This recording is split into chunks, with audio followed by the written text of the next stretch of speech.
because he's also going to lose the C pawn. I think rook C1. You just go right. Oop, and he does it just right after. Knight D. Oh, bishop E2 is even stronger. Classy. Speak about scooping up. Another pawn hits the dust. No, then it's just 2 pieces for a rook. I mean, in the middle game, it's over. So I think where we can be instructive here is, let's say the rooks come off the board, right? We need to think for black, and we're trying to defend, what pieces do we want to come off? Do we want a rook and a queen trade? The answer is yes, right? So that is the hope for Naroditsky, is that if these rooks do in fact get traded, and then this queen walks into a square like C3, because this pawn is on dark square, your bishop and knight can't team up against it, and there's not too many pawns remaining, there is an opportunity for black to try and hold. It should still be a loss, but that's the ideal situation, I would say, for black.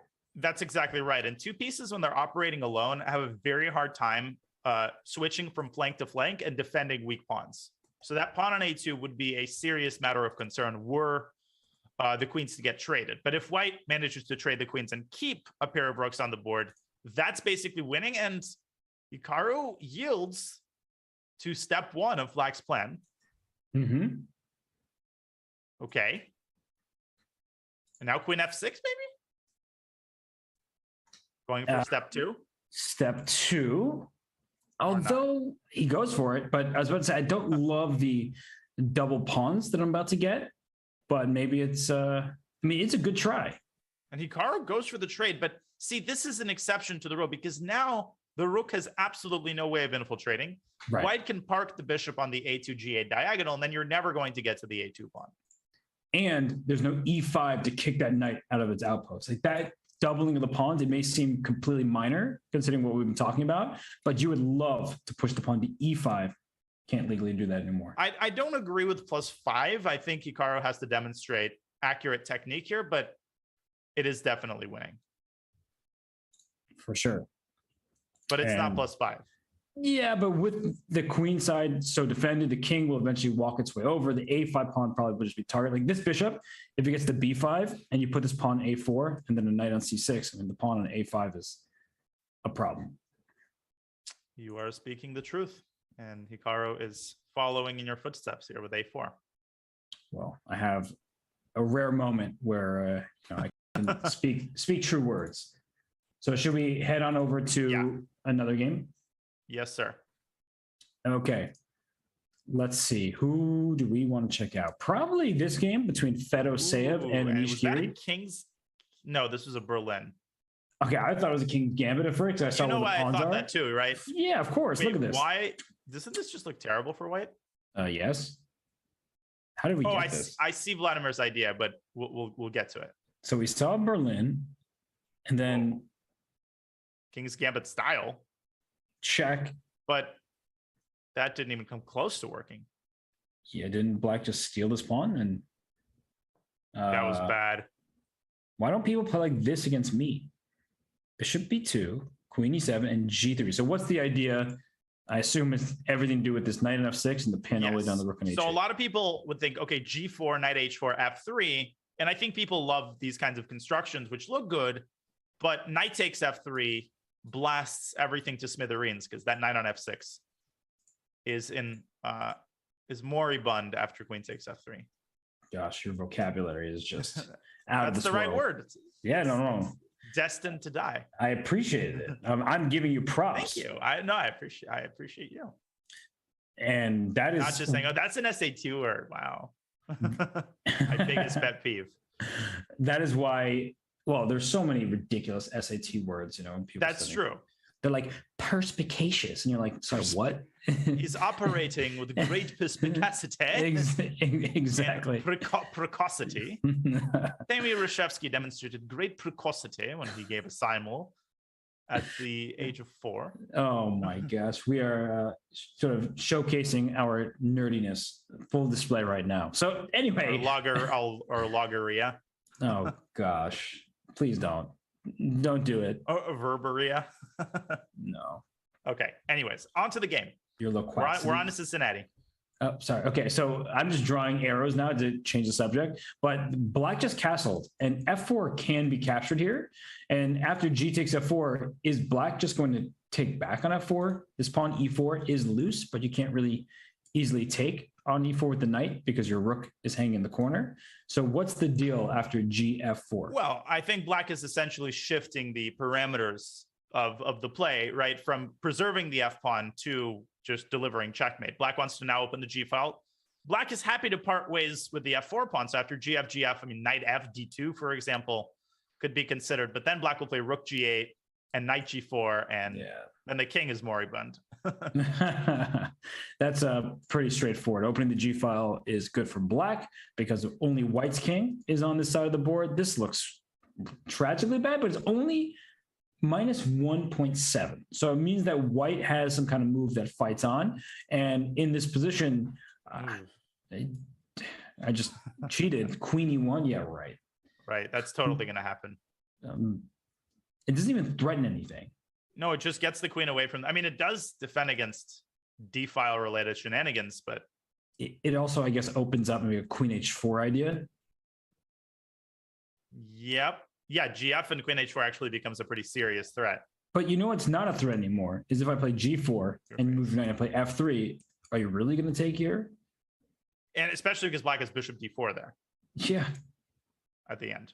Although bishop takes and queen f2, but it doesn't matter. Black can also move the knight. Right. That was my point, that even in these circumstances, if I move my knight somewhere and you take on h8 and I just take back, I have two minor pieces for the rook. Black's king is very safe. White's king still feels a bit iffy, and it's just clearly a good position for black. Absolutely. This is okay. So he's played gf, and he has played the move queen e1, but it's come a little bit later. Yeah, knight takes e4 and then queen e1. No, but this is just total collapse. I mean, I'm already looking at a checkmate down this diagonal.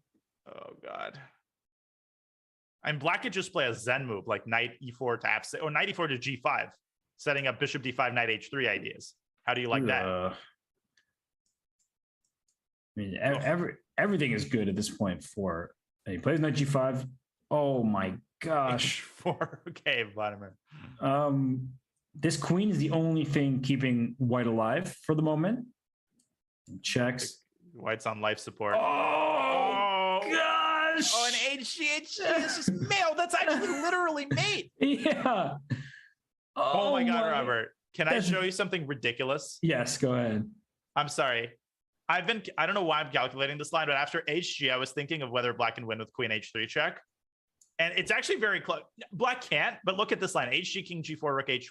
Oh, rook h4, there's queen h4. Crap. Yeah, he resigned, but I just wanted to. This is what I occupy my time with. Yeah, no, I'm a good buddy here. So I'm just going to do rook h4. So queen takes h4 just ends your attack. But what are you thinking? I was thinking king takes g5. Yeah.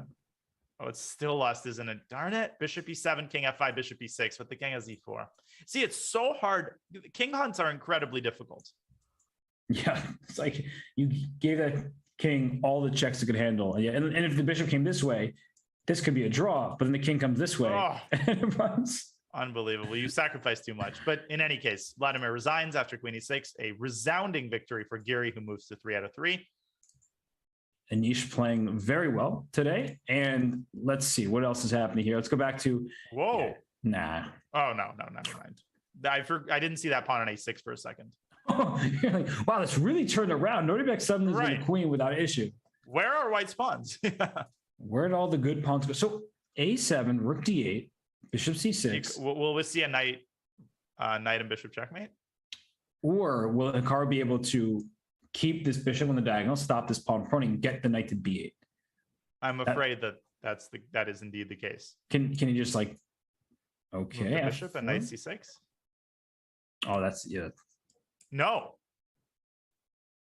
Because EF, king f4, and then if you play bishop e7, black will promote with check there. So, and if the bishop, okay, this is really interesting because in this position, if you go this way and then play knight c6, now you allow the rook to a8 to sacrifice for the pawn. And this might be a flat out draw. The knight might not be in time to help the bishop, to save the bishop from the king. So that's out of the question. Mm-hmm. But then if you play EF, king f4, bishop b7, and keep the A8 square under lock and key. After G3, knight C6, black has G2. And now black is basically playing for a win after knight takes the 8, G1, queen, check. Yep. So the idea to get the knight to B8, everybody, because then you can promote without allowing the rook to sacrifice for that pawn. And that's what Hikaru is sitting and thinking right now. He's trying to figure out, in the event of this, okay, step one, knight C4. Where's that knight going exactly? G3, king C7, and then he's going to bring the knight that way. Like knight D6, knight C8. Right. That's a nice lead. That is nicely executed. Configured ending here. Yeah, and the bishop does the honors of stopping the pawn. You could even win potentially without the bishop in some situations. It's true. With like a knight on B8. But this looks like it's going to be a win. So Hikaru's going to move to 3 out of 3. Yeah, although there is a little bit of uncertainty here, but I think Hikaru will win. Yeah, the other top games. Hikaru's clock is under 3 minutes, but if he finds the direct path to victory, it doesn't matter. He'll have more than enough time. What he doesn't want is to allow this rook to sacrifice for this pawn. Right, and he's doing a great job of it. He goes knight D6, but G3, what exactly is the win? Oh, it's knight. No. King C7? Rook H8. Oh, I see what you're up to. If you go knight E8, I take on E8. Wow. So G3, king C7, rook H8. If knight E8 down his points, I take, because after bishop takes, then this pawn promotes, and then black doesn't lose. And if you play knight C8, I assume your idea was rook check over here, and you get the pawn. Right, but I guess the idea is you don't go king C6, you go king B6. Sorry, I didn't mean that. I meant to say you go king B7? No. Yes. No. Yes. No. I don't know. King B7 again, rook H8. How is this so difficult? It feels like it should just be a win. Put my knight there. This is insanely difficult. He does go king C7. And he goes rook G8 because he wants to be behind his pawn. Right, just in case. But it doesn't really matter. Where is the win? Okay, let's do this. Let's put another thing, give knight C4. Back. But now black can force bishop against bishop and knight mate. Hikaru's plenty of time, though. You're right. And if rook G7 and takes, the king can't get in. The other position was drawing because the king walked its way to F2 to support the pawn. Now the knight and the bishop, look at this configuration, Danya. The king is unable. That's incredible. To get there. And Hikaru is going to be forced to mate with knight and bishop with 2 minutes on the clock. He can probably do it with 30 seconds. Yeah. I mean, I'm not worried about his mouse speed in that situation, and it's happening. But he still has to be a little bit careful because obviously black threatens like F4 and king H3. Yes. So Hikaru going to burn some block here. Okay. Wait a second. King H3 or F4? Which one do you start with? The big question. Naroditsky, he's doing the right thing and spending his time. I think King H3 is the way I would start because knight E3 then F4. Oh, and F4, there's bishop G2. Oh, that is a great move. And in the other way, let's just show this. So he goes here, knight E3. Played it. F4, knight G2. Then there's king G4, then knight E1. Oh, and then you finally stop the pawns and get your king back. Exactly. You need to stop those pawns lands in their tracks. Well, at this point, Naroditsky, does he even have a choice? Can he go king H2? Knight F1, you go back. Okay. Back. Maybe that's a good practical attempt. King H2, king C5, F4, knight G2. Again, that's always going to be the winning idea for right. You won't be able to save both of your pawns. He goes for the original line, but it's over. Yeah, this king is walking back now. F3, he's going to give up his pawns. One last hope, and it's over. Is he going to make him play to mate? It's going to be instructive for everybody. We'll just sit and watch Hikaru's technique. And just so everybody knows, the king needs to be over here or over here in order to checkmate it. You need the king in the light square corner. Mm-hmm. Wait, Hikaru's trying to make it work. Okay. Yeah, I mean, I'm ignoring the eval bar because it's, what does it say, plus 152? Right, a very meaningful evaluation. Yeah. Hikaru is... No, he's doing just needs to shepherd the king to the back rank. And then that way. This king is trying to dart here, everybody. If the king gets the A1. Whoa. I don't like. Okay. King D7, though. I don't know if you can do it like that. Hikaru not playing super confidently yet. But this is the hardest part about the mate, is getting the king actually to the back. I have struggled with this. Mm-hmm. It's actually very hard if black defends accurately. Naroditsky is defending accurately. Yes. Whoa. And this king wants to walk up this way. So here's king. And it does. Because king E5, king B6, king D6, king here.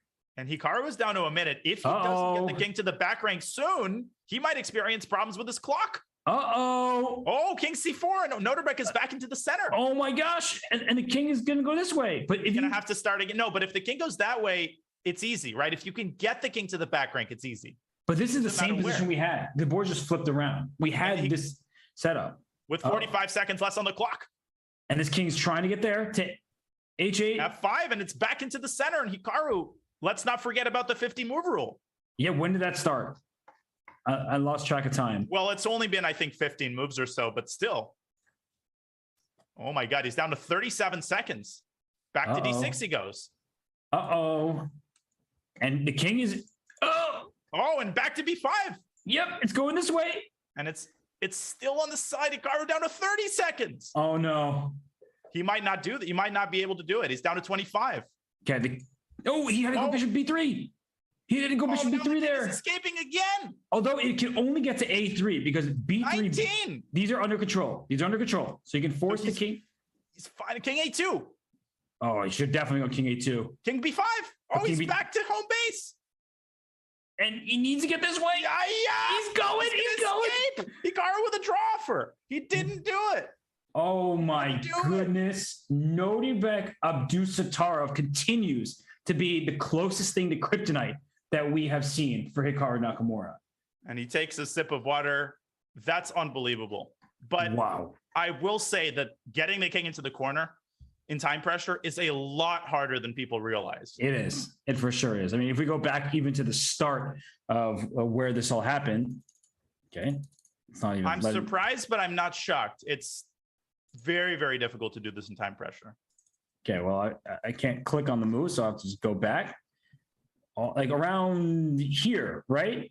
We're in a position where this king wants to be in this corner, because once you get the king in the corner and you can make the M or the W, that's very clear. And then even in this position, Danya, right? He is making moves. Knight G5 is the move. Knight G5 was the move. That's easy. Now it's easy. Right, because you take away this square, you take away this square. That actually would have been very clean. That would have been game. King F6 and Knight F7. Right. And this way, this is obvious, because this is how everybody learns, right? At the high levels, you keep the king out of the corner, then you play bishop H7, you force the king this way, then you have this move knight E5, because when the king comes to F8, you give this check. Notice how these squares are all off limits. The king goes here, we play king E6. This is all off limits. You're forcing the king to the light square corner. And Danya, I mean, this is something that Hikaru, just give him a little bit more time, he gets this easily, but without time on the clock, it's not obvious how to get that initial setup to force. You essentially want the opponent's king to be in that dark square corner, because then you know exactly what to do. But the annoying thing is the way this is always taught, you're never taught how to get the king onto the back rank. You're always taught the W, and that's where most instructional manuals or books stop. They don't really talk about the techniques of actually getting the king onto the back rank. And you're showing the final technique here. I mean, there are many ways to do this, but the bishop comes this way, and now when the king is here, you give this check. Because the king can't go here, it's mate in one. On here, the king goes this way, and now it's time to bring your king in to do the finishing touch. And now the king is stuck to these squares.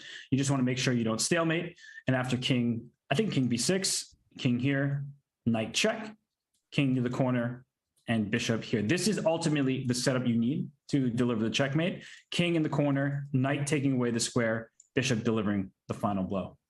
One of the hardest skills in chess. I mean, in mating with knight and bishop. Yep. And we have round 4. We do. Don't breathe. Hilarious. Oh, you're actually not breathing. Wow.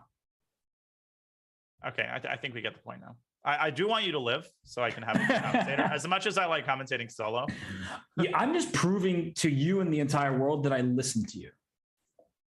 No, I appreciate it because that was really in doubt. Yes, just making sure that you're aware. And everybody, we have the players on screen there. They're very concentrated. And this position, Danya, Anish Giri lost the black side of this position to Jan Nepomniachtchi last week in the knockout. And now he learned his lesson, so he has the white side of it. Mm-hmm. And the move c3, c4 is quite unusual in the Italian. I mean, normally you play d4, but in recent years, new life has been breathed into these seemingly symmetrical and boring positions. And these top GMs, they keep discovering new ways of playing these positions. Yes, and there's so many different little moves in these setups where in this game, the knight wrapped around to g6 just to make sure that e5 is safe and sound, and then can black play for d5. In this one, a5. Should white push b5, that does give away some of these dark squares, or should, exactly as just was done, take on a5 to open up the b file? It's a game of questions, and the answers are not always easy to come up with. No, they're not, and Sevian with a very committal move. Anish saying, thank you very much for the pawn and thank you for the B file. Right. I don't know about A5. Do you think that in part, Sam forgot the rook on E1 was defended? Oh, so he wanted queen A5 and forgot that rook B7 is available. Although there are like knight H4. Yeah. I guess knight 1 H2. That's a hilarious defensive construction. Just to make sure everything is defended over here. But look at the eval, just zeros. No, takes in like bishop C5, and I don't think white keeps the A4 pawn. Oh, good point. The A4 pawn is just going to fall. So maybe after take on A5, instead of rook takes B7 immediately, there's a move like a bishop D2 type of idea to maintain the pressure. But Sam will likely take on A5 then. Right. Yeah, I mean, at this point, if he doesn't take on A5, the opportunity train might leave. White will play bishop D2 and guard the pawn. Oh, and that's potentially. Yeah, that's horrendous for black because it may seem like a double isolated pawn situation, not important, but you also have problems with your pawns, and particularly B7, and white's king is not in any danger. So I also want to give a quick shout out to Sam Sevian because it says GM next to his name. He became a super grandmaster. He passed 2,700 for the first time at the American Cup, where he performed so well. He beat Wesley So head to head, and then he drew Fabiano Caruana in both of their classical games. So he has passed 2,700 and is a phenomenal player. Very impressive young man, and his career has been on the upswing for many years now.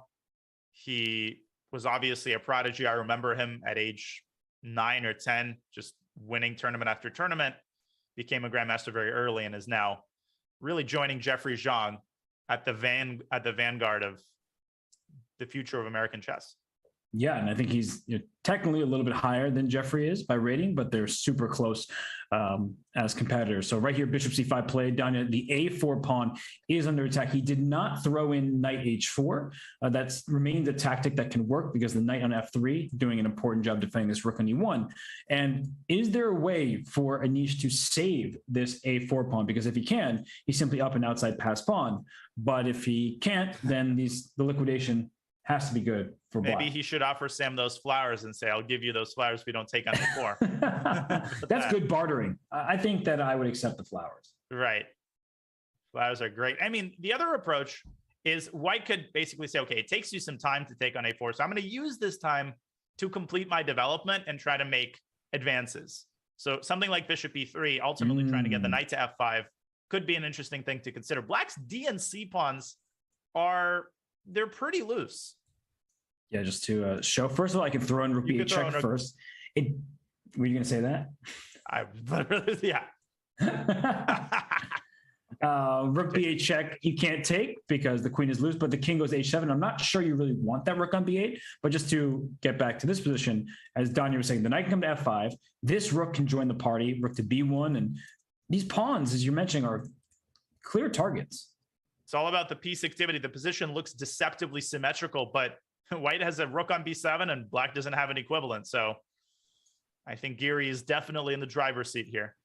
Yeah, it's looking very pleasant for him. And He goes bishop d2 instead. Ooh. And he gives up that pawn. And this bishop on c5 is a great defender, but also a potential attacker, especially if this rook is going to land on a square like a2. Yeah, I don't know if I fully understand that choice. I thought bishop e3 was a natural way to eliminate black's strongest piece. I still think white is probably for choice. But yeah, allowing that bishop on c5 to live might come back to bite Anish. Yeah, I don't love the look of his position. It's fine. He's doing decently, but it's not an advantage for him if the trade happens, because c6, you can get to it once, but not multiple times. And this d3 pawn is not really any better. Right. And totally off topic, but I saw a message in the chat, so I just wanted to shout this out. As probably a lot of people know, Yuri Averbach, the oldest living grandmaster, he passed away at the age of 100.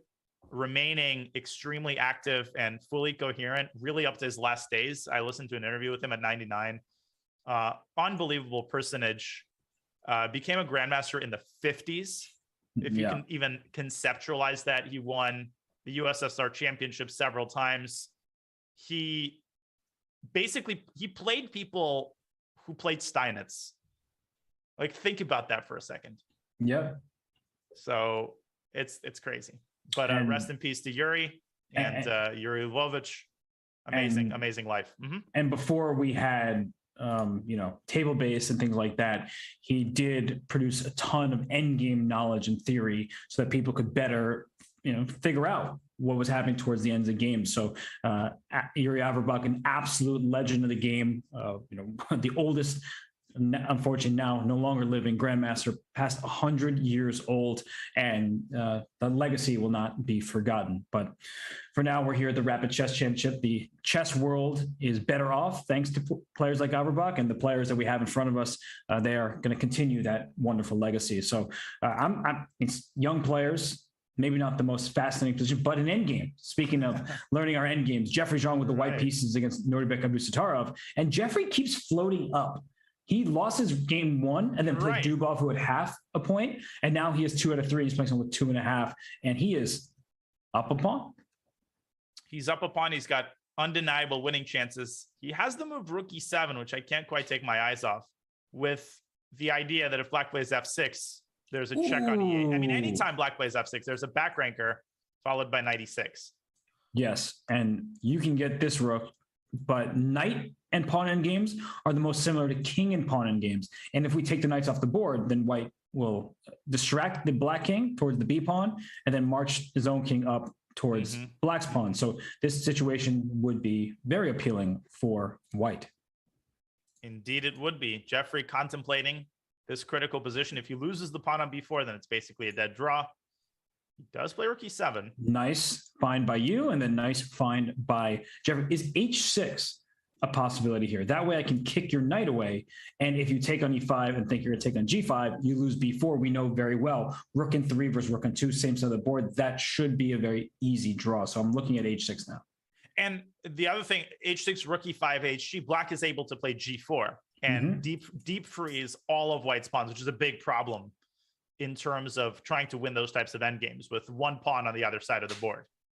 Yeah, and here we saw h6 happening. Yep. Wow. And b5 played by Jeffrey, and we see the eval bar +1. I think just ignoring that, and I'm not even taking into account right now, this has the feel of a position that should be closer to a draw than to a win.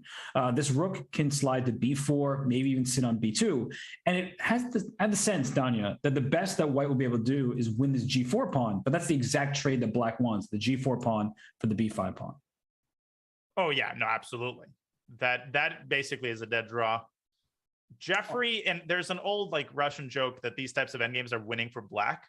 Yeah. Because I've shared this before, and the logic behind that is that white is eventually going to make a run for it, make a run for the queen side of the king, and in doing so, you're going to lose all 3 of your king side pawns, and then black will give his rook up for white's remaining pawn, and then promote the 2 or 3 pawns on the other side of the board. I don't know if I explained it in a way that makes sense. No, it's true that in order to play for a win, you do have to risk. And so as I'm drawing with the arrows here, that if that white king runs the c5, then black starts scooping up all the pawns. Now, go ahead. No, and the only other thing is, and that is why it's good to deep freeze white's pawns, because then you can pick them off more effectively. But You were saying? I was going to say that I like the deep freeze, but I would also like the pawn over here so I could break a passed pawn. So if I get F2 and H2, this pawn on G3 does all the work. It stops black's pawns from being passed, and we see the evaluation going up. And black has made a mistake. White can just play king C2, give up this pawn, and then play king to B3, because in the end of this situation, this pawn is too fast, and my rook can just go to B5. Fast. No, it's not even close. You can barely even give your rook up for the pawn because rook E8 check is coming, followed by B7. Right. No, I think Jeffrey has found a way to position himself perfectly to promote that pawn. Jeffrey's a beast. He lost that first game in a time scramble. Now he's about to win his third consecutive game. And if we go to the live board here, he played rook to E3, giving up this pawn. He'll do the same exact thing, king C3. If you take the pawn, there's B6, and you have to go rook H1. And I play B7, and then you have to play rook B1, and I check you on E8, and then promote the pawn. A line that very clearly demonstrates the importance of king position in endgames. Like where your king is of critical importance. G7, G8 doesn't matter. But if your king is on a checkable square, that makes all the difference. Exactly. So the fact that the king's in the back rank is a bad thing for black, and rook E3, a very nice move, trying to get the rook behind our passed pawns, what we like. But if you're going to just start scooping up my pawns, I will push my pawn to B6 without first getting the rook behind it because of this check on the back rank. So Jeffrey Zhang, let's go back just a couple moves down yet, because it was saying that it was, still within holding territory. And I think the move had to be king to G7. Just get that king off the back rank, keep the status quo. And if this king starts running, maybe the black king can help out. Now this rook needs to make a choice. If it goes over to C5, maybe my king can start helping out as well. And at least having the king close by could cause white some issues. Right? No, definitely. You want your king active. You want it in a position where it's capable of moving to either flank at a moment's notice, and those conditions are not satisfied by a king that sits on G8. That's correct.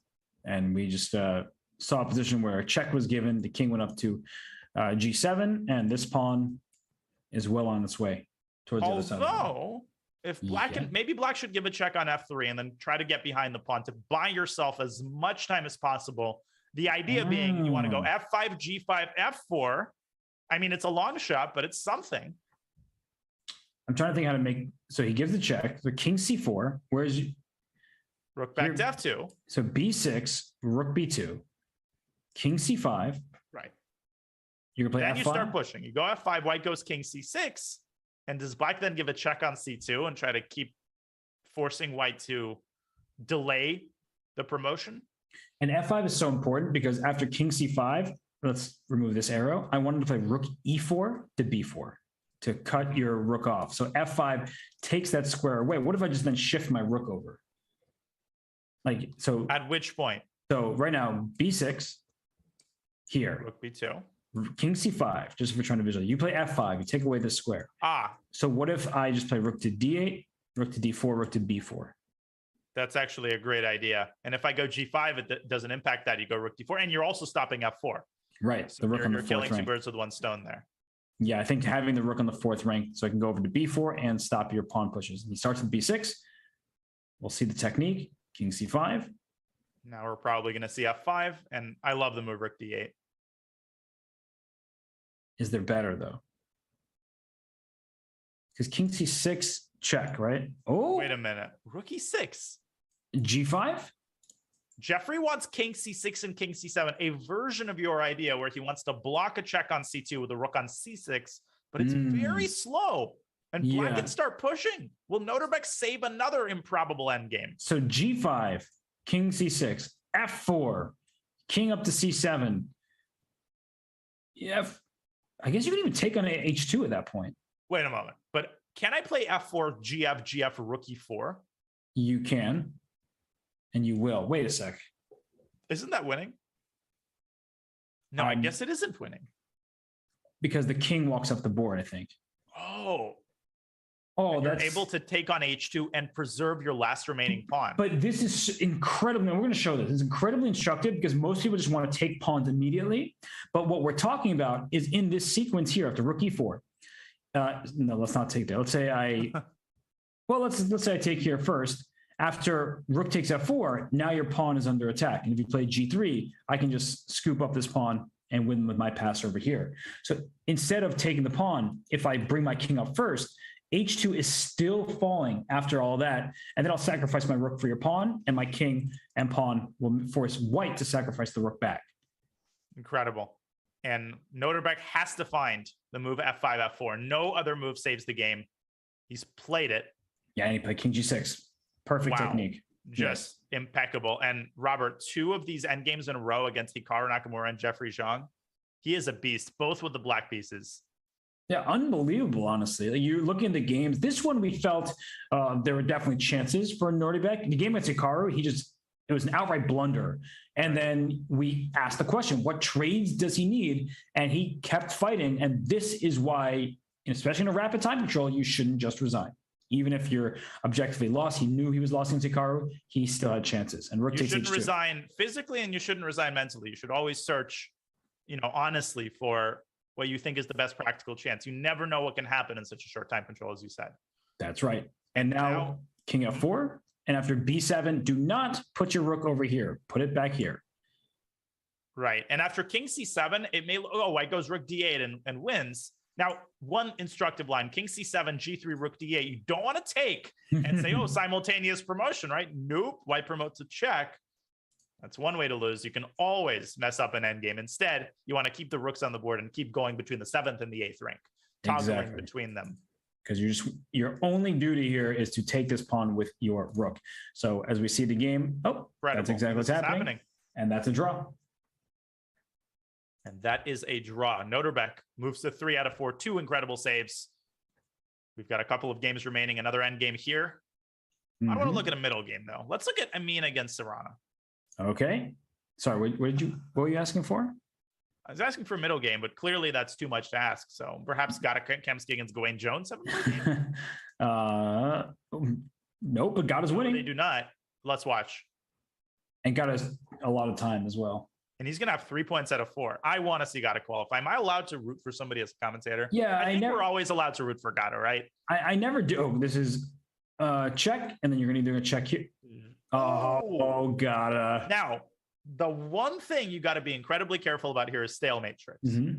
Even grandmasters have messed up similar positions to ridiculous tricks, but Gata is not going to be among them. Let's do the Eric Rosen. Queen f6, d3, queen f2 check, queen takes, and king h1. Okay, but what helps Gata here is the fact that he never pre-moves. Yeah, it's he true. Probably has it unenabled. So. He has disabled pre-moves and doesn't know how to do it. That's actually true. This is the one instance where, like, Gata, it's good that you don't pre-move, because so many people after queen f2 would assume that white's going to take back, when Eric Rosen has shown everybody that actually going to the corner is the best way to try and steal a draw. Yes. Well, this reminds me of when Hjardarson tried to steal a draw in the Reykjavik International Tournament of 1980. or was it Throster Thorhalsen? Oh, my goodness. 2 more games remaining. We've got Zhumabaiev against Matlikov. We did have Zhumabaiev, but he went to 3 out of 4. Great player, by the way. He knocked Fabiano Caruana out of the World Cup, and now he just beat Maxim Matlikov to work his way to 3 out of 4. And now this is a draw. No way to get to this pawn a second time. But Paravian declined it. He wants to flag Demchenko, which is a dangerous proposition. You could also lose this. Careful. Yeah, I mean, Demchenko's the one who's up on time. Exactly, and Paravian, cooler heads prevailed. So he draws, and that concludes the games from round 4. We're essentially halfway through the tournament. We are going to take our halfway break, our short halfway break. So, ladies and gentlemen, hope you're enjoying the Saturday Swiss of week 13 of RCC. So we will take a very short break. When we come back, we'll have round 5. So you're watching Rapid Chess Championship presented by Coinbase. Back with round 5 in a couple of minutes.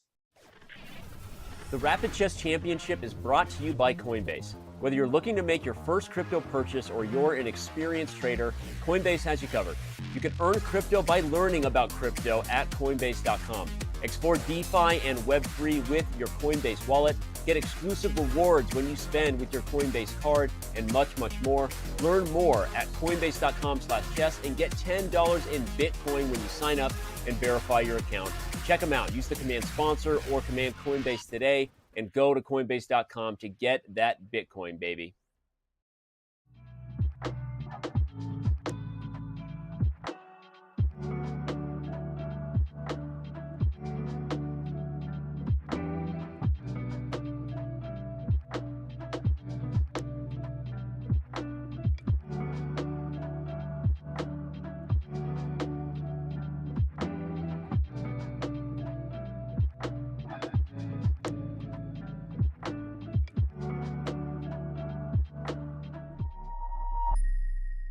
Hi, everyone. International Master Danny Wrench, Chess.com's Chief Chess Officer, back again for more chess terms and tactics explained.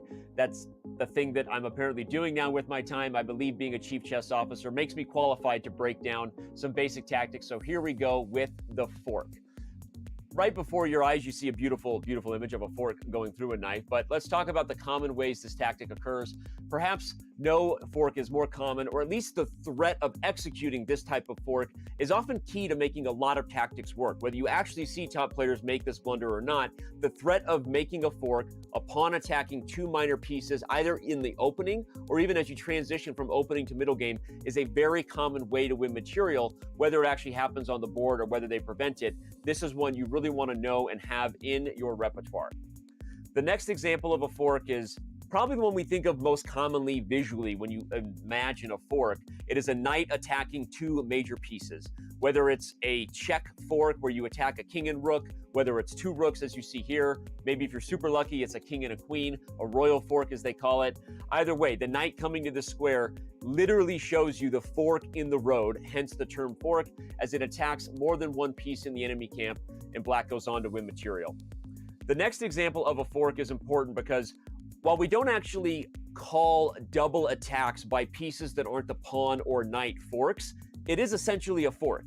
Here we see the bishop go to the g4 square, attacking two enemy pieces, the king and the rook. This is a double attack or a fork and goes on to win material. Anytime you're putting more than one piece in your enemy opponent's camp under fire, you are forking, placing a double attack on their pieces. After this, we like to see one real game example, so I picked a special one that we're going to show you now. Here's a game chosen between Grandmaster Georg Meyer and Grandmaster Magnus Carlsen. Some people have heard of these guys. The World Chess Champion went on to win with the black pieces in the Grenke Chess Classic in 2017 when he traded queens on e5. The fun part of this combination is that the first fork is not enough. Georg Meyer brings the king to e3 and seemingly regains all of his material. But after knight to d3 check, we see the final and fatal fork, winning the rook on b2. Georg Meyer actually resigned on the spot in this position, as he would obviously go down a ton of material and easily lose the endgame. Hope you enjoyed this video. Hope you're enjoying the broadcast. For all of our subscribers tuning into this content, thank you so much for being that. And I'm going to send it back to the broadcast crew now, and I will see you around on chess.com.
And welcome back to the Rapid Chess Championship presented by Coinbase.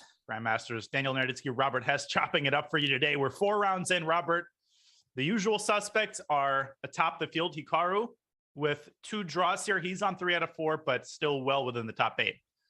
Yes, Hikaru left a half point on the table against Naroditsky Busutarov, and we see the chess warrior at number 6 in the standings. He has survived 2 games in a row with a lost position objectively in endings, and that shows his fighting spirit.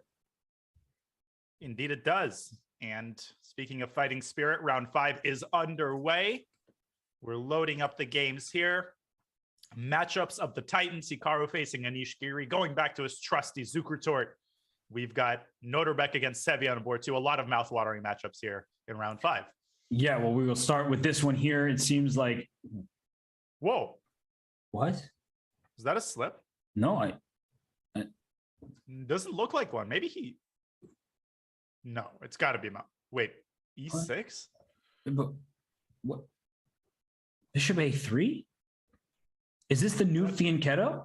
No, that's got to be a mouse slip. No. Well, what? No, but you don't want, the last thing you want with white is a trade of dark square bishops. White's just worse here. No, this looks horrible, right? It's Right. complete control of the dark squares. No, but that's why I thought it was a mouse slip. Yeah. But you know how like orange is the new black? Is bishop A3 the new bishop B2? Bishop B2. Well, speaking of orange is the new black. Is that why you brought that up? Is it because of Hikaru's wall color? Look at you. You're figuring me out here. No, I figured you out a long time ago. Okay. What I can't figure out is this setup. I mean, white's not doing badly, but obviously black has an amazing position without any degree of difficulty. So a bizarre start to this game for sure. Hikaru trying to transform the structure, going D3, D4. I mean, I would even consider a draw for here if I'm white. And I'm sure Anish would take it because at this point they're just looking, I need to make the top 8. And Hikaru brings his knights back and plays C5. So, okay, he wants just thrust his B pawn up the board. He was also threatening to trap black's knight with F3 and H4. So Anish making space for that knight and also preparing E6, E5. Just showing that the knight was trapped there because there's nowhere to go from G5. Yep, and Hikaru follows through on his plan with B4, the classic attack pawn storm on black's pawn chain with B5 coming up, but it's not that dangerous. White doesn't have a supporting cast, right? It's like one lone warrior running up the board. Yes, and we already have a warrior in this field. It's Chess Warrior, 7197. It's Naroditsky Busutarov. So Rook A3 does have a little bit of a threat with Knight C3, but Queen quickly B2. And somehow Hikaru not only is fine, but I think soon we're going to start saying that his position is better. Because of Rook A1, and white is just in time to wrestle the A file away from black? Yes, although you can trade and then play Queen to D8, and then that way you're still competing. And Rook It's A3. unbelievable how quickly Hikaru is already turning this around. It was all part of his Rook plan. A3. Yeah, Rook And A3. he can actually wrest control of the A file from black. There might be an E5 that you were mentioning before as a possibility, and he goes Starts F3. with F3. Okay, he wants his knight that way, I guess. Ooh, so he's not in a hurry to get control of the A file. I guess he's happy with the standoff as it currently is. Yeah, perfectly reasonable position all of a sudden. So, I mean, I'm tempted to click another game. So look at these matchups. We have Busutarov against Sevian. We have Kamsky against Vidit. We have Andreikin against Fedoseev. And then we have Jeffrey Zhang against Zhumabaiev. I think Jeffrey floated up again. Can we check? I'm positive that I'm right. Oh my 2.5, God. playing He's 3. stuck in that spin cycle where he's constantly the highest rated player with X points. But it's not like, normally in open tournaments, you play the lowest player half a point above you. That's a good thing, right? You get an easy game. He did not get an easy game this round. No. Or any of the previous rounds. Because you know what happens, even if you have 1 out of 5, you still have a tough opponent because these fields are so strong. But let's go to the game between Kamsky and Vidit, because I had a feeling this would be a positional battle. And it started with a Sicilian. Black has the pair of bishops, Danya, but white has this strong control over the D5 square. And the FFL got a Kamsky. He kind of pioneered this setup with c4 and the Sveshnikov. That used to be consigned to sort of the backwaters of theory, but now it's become one of the mainstream ways to fight against the Sveshnikov. And a lot of that is owing to Gada's efforts. Mm-hmm. I feel like I did an unintentional Agudmater impression there. Sorry, go ahead. Gada's effort in d4 and in this position, we'd resign the game, giving Gada Kamsky's win. Well, Gada brought his knight from d5 back to e3, and that would be strange to most, because didn't you want to bring your knight to c2 to e3? That way you have more advanced pieces. But look at the square on d4.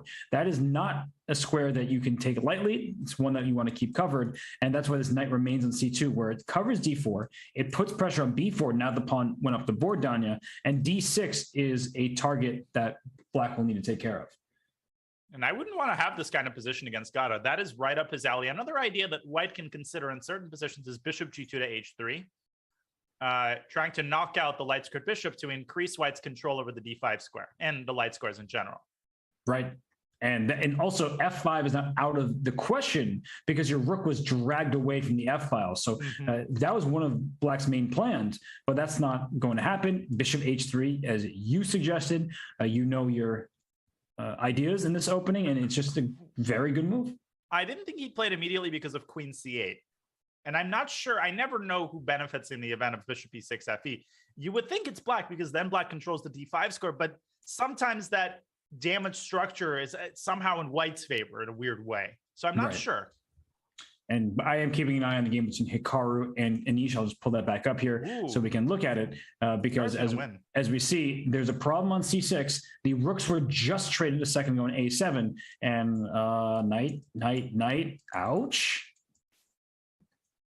This is the dream scenario for White. And even trading queens does not release Black from the shackles. Knight b4, knight b3, knight a5 is a very nasty idea. Although there is something that could save Black in such a position. Let's say you start with knight to b4. Yeah. Knight b8, knight b3. I have knight b5, this. Knight a7. I have this knight to a6. And it's like a fortune. I mean, you can take and play knight a5 and claim that you're better, but what you're saying is that White will have no way to make progress from here. There's not enough pieces remaining on the board. If the king were on b6, I'd resign. Or the king was already on a5, I'd resign instantly, but I think it takes too long to get the king up there. Right. I mean, it's just a hypothetical. If I was playing Robert Hess, I'd resign immediately because I know I'd have no chance. Wow. I thought you were going to say something mean, like you wouldn't want to stare at me from across the board, but that was a compliment. I'm shocked. Was I staring at you? I was taught to stare at my opponent by one of my early coaches because I saw a photo of Garry Kasparov giving the death stare to Anatoly Karpov, and I thought that was really cool. Yeah, you were like an adorable little child when we played, so your stares were not very scary. Good to know. This position looks terrible for Black. Knight b4, knight a5, as we were pointing out. These knights getting to the important squares, and c6 is just falling, and you can't even defend it. You can put one knight on b8, but there are two knights and the queen all teaming up against this pawn. Yeah. No, this is not good. Why is it only plus 1.6? That's what I'm trying to understand. It's a great question. So let's think about this. So maybe knight a5 first. Sorry, go ahead. No, go ahead. What are you going to say? I'm just trying to figure out why this is not completely winning. I was going to say queen b8, but then White wins the pawn. White trades and goes knight a5, and after king e7, there was knight e5, stopping the king from getting d7. So one of the things I was going to say was important to start with knight a5 in the event of, well, now here knight b will lose the pawn, but in the trade, because then the second knight can come to e5 rather than if you go to b4, then the king, as you were pointing out, can start walking towards the center. This is exquisite technique by Hikaru as the e-bell bar creeping up. I think we know which direction this game is going in. And e4, he just wanted to shake things up at this point. He realizes it's going south. And who knew that bishop a3 on move 5 winning idea? I mean, I'm going to adopt this into my regular rotation. And clearly, trading dark squared bishops in that position is a lot better than people have given it credit for. Such a good idea that someone's, started your smart home device in the background. I heard that. Well, Alexa's suggesting that I call a friend. I already did call a friend. Calling a friend, commentating a tournament together. Well, I think that Anish Giri would like to phone a friend for some advice. All right. It's like 8 moves ago, because now it's too late. And Hikaru Nakamura is going to move to 4 out of 5. It would seem the C6 pawn looks like it's going down. The E4 pawn under attack. So let's go to some of the other games here in the 5th round, because there's tons of interesting options. Indeed, there is. One game we haven't looked at yet is board 2 between Naroditsky and his opponent. I wasn't sure who it was. Sevian, yes. Whoa. Ooh. Is that king getting checkmated? G4, king is G2 or F4. It's white's move, of course, but I'm just trying to see what the threat is. This looks bad for white. It looks like it's on the cusp of checkmate, but I mean, knight H4 would be made if there was a knight on G3 rather than a pawn. Nice. Completely useless observation. Yeah, see, look, I can do that. Wow. Your command of chess.com's commands is pretty commanding. Ooh. Wait, G4 93? That's what I was looking at. Oh my God, look at this line. G4, what if white goes, no, king F4, it loses to a variety of moves. I was getting excited about like rook E4 check and sacking the knight on F5, but it's totally unnecessary. Yeah, because you just take on F2. G4 check has been played. It's over. Yeah, I mean, if the king has to go back to G2, if the king goes here, do I just take this one? I mean, I assume. I believe you do. And rook E1 check. Oh, I didn't see that was hanging. But it's still winning. Rook E2 and G8, I guess. When you say rook E1 check, I was like, well, that would be a great move. You're saying just take, and you can just take this pawn, and this knight is entering, and Ugh is right. Everything is weak. Yep, exactly. And clearly Naroditsky overlooking 93. And I don't think he's going to pull out a miracle for the 3rd time in a row. Yeah, you can only get so lucky so many times in this field, and eventually come back to bite you. Ooh. Whoa. What, did I speak too soon? You might have. I think this is still winning. I mean, 94 or even G takes H3, going after the pawn. He goes 94 and rook F1 and just C5 so you can play rook F8. Shuts down the bishop entirely. That's just bully chess. Yes, it is. Wow, that's just mean. It's forcing. It's over. I mean, black's pieces are all teaming up on one little measly pawn. That's not fair. And this bishop, the A3 bishop, really a superstar. Oh yeah, no, it's the hero of the game. It's the Tyler hero of the game. Nicely done. So it's the 6th piece of the game. Yes, it is. All right, let's move to another one. 6th game. It came off the bench. What's happening back in Anish and Hikaru? Because even though the evaluation is very high, there's a pawn on E3. On Peshki. Yeah, Peshki's moving forward. It's a pesky. Right, even though Peshki means plural pawns, but okay, Peshka. Well, it's a pesca. Yeah, that's not bad. Can I king F2 to try to grab this pawn play? Well, yeah, if you don't play it, then the Peshka will turn into a pesky queena. Okay, well, nice. The D4 pawn was hanging, and that's why the knight went back. But the evaluation bar is sinking, and Hikaru D5, Queen D5, going after this knight. I can get behind that. That's and a great move. then Queen takes F3. Oh, but he missed it.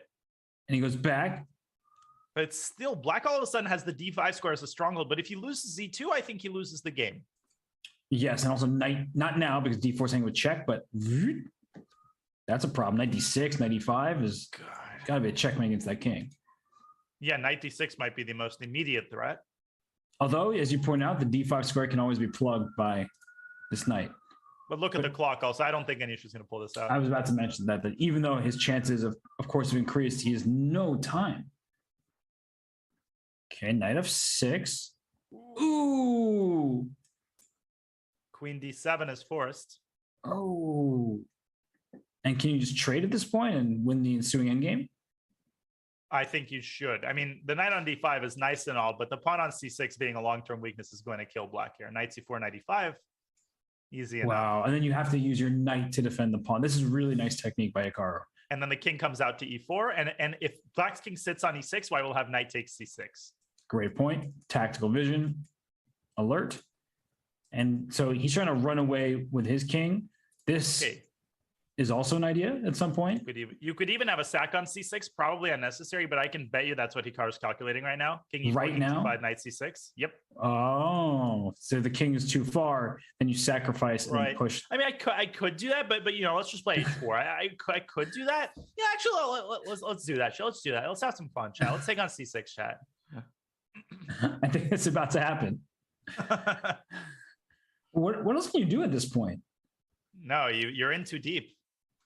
I mean, you could probably win in some other way, but I don't see anything off the top of my head. You could play king f3 if you have second thoughts.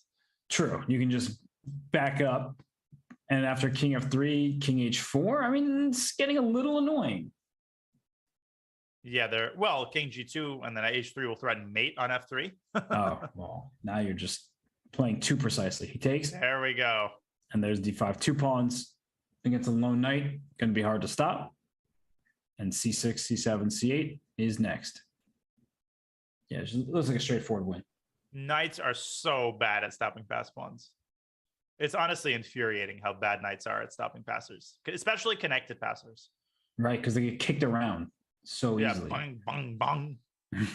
And black is nowhere near creating a pass pawn of his own. White has all the time in the world. And Anish doesn't. He's down to 40 seconds, so he is about to lose this game on the board, on the clock. By the way, Zhumabaiev, I'm looking at that game. He's down to 25 seconds. So we know the results of this game. I just saw that he has no time, but he's up a rook. Well, let's watch. And Renat, he has been playing a little bit more on chess.com. I think he's gotten better. He can be fast, but can he mate? Jeffrey's king is surprisingly safe. Yeah, look at this. Rook g3. Oh, he missed it. And then Jeffrey sees doesn't it. give him a second chance. Yeah. That's a good point when the queen was on h5. Oh, man, that was a big miss. And he's down to 17.6. You need to protect his bishop. No, just take it. Take that thing. Yeah, now he could get checkmated with rook takes g3. And he's going to go queen f3. Queen. Oh, I did not like the trade. The trade was bad. No. He's not going to make it. Was really bad there. Oh, rook h3, rook h2. Oh, he missed it. 93. Is he going to get there? Oh, my God. He's not going to lose, but will he win? He will. Come on. This is totally. Oh, he's taking all the pawns. Good technique. Rook b5. Rook b5. Yo, K5, go up. Hide it. Oh, Jeffrey made a mistake. He needed to hide it in the territory. The move stalemate? No.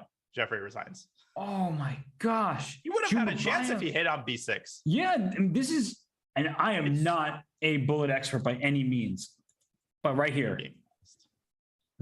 after he could have taken the rook, but at this moment, you have to bring your king up and hide behind enemy lines. The best thing to do would have been to take the rook and then hide behind the enemy lines. That would have given him the most chances. That actually probably would have saved the game.